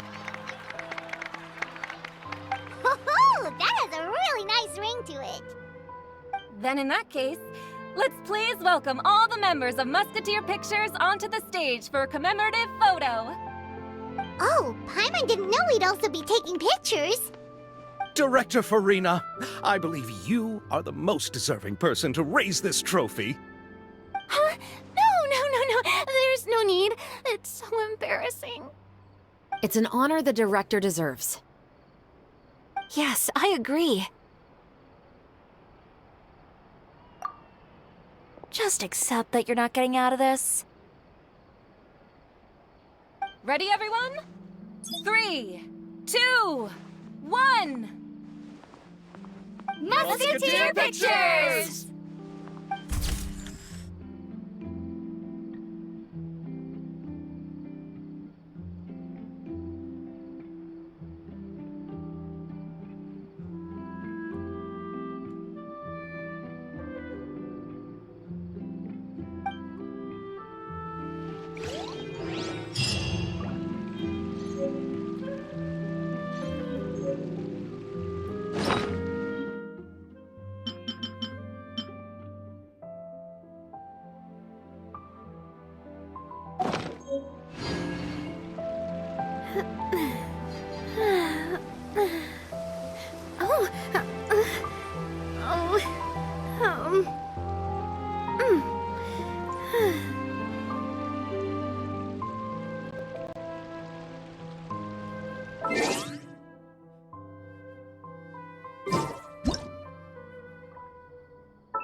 Lady Farina, please allow me to take just one more photo of you. I would also love to get your autograph, just as a memento of our time together on the crew. Hey, I've had enough of the camera flashes from when we were all up on stage.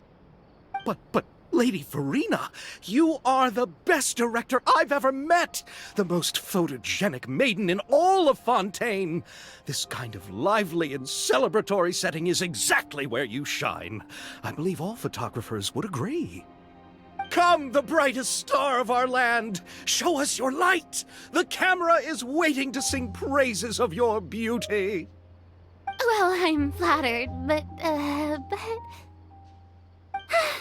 All right, I'll humor you and try a few more different poses. But I don't have to hold the trophy, right? Of course. You may pose however you like. Thank you so much. Thank you so much. By the heavens, my luck has been beyond belief. I'm having a hard time coming to terms with it now. Oh.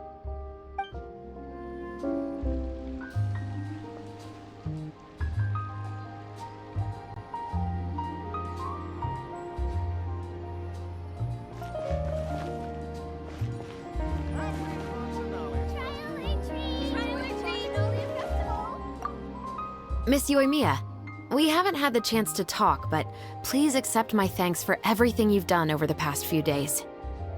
Oh, but I feel like I didn't do anything out of the ordinary. I'm very grateful for your assistance during that special performance in the warehouse. It was always going to be somewhat risky, to engage and draw away Morris all on your own. You're only a civilian and have never been trained to act in such a dangerous situation. Don't say it like that. As the director's assistant, it was my duty to help out the crew however I could. It was an honor to help you solve the case. I have to admit, though, my heart was thumping super hard the entire time I was laying on the ground. I was scared that everyone would notice. You did great. Oh, and before I forget, if you ever visit Inazuma, please come and pay a visit to Naganohara Fireworks. I'll make some fireworks for you. I even know what shape I'd make. I'm guessing a musket. Telling you now would ruin the surprise. If you really want to see it, just come and visit me.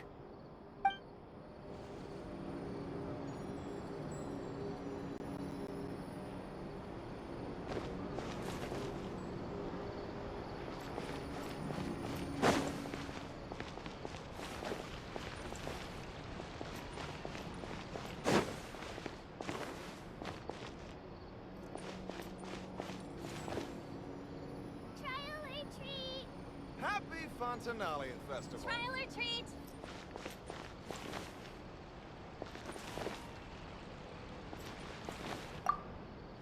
Lady Farina, please. Hey, But, lady, come, the... well, I'm... but I don't... Thank you.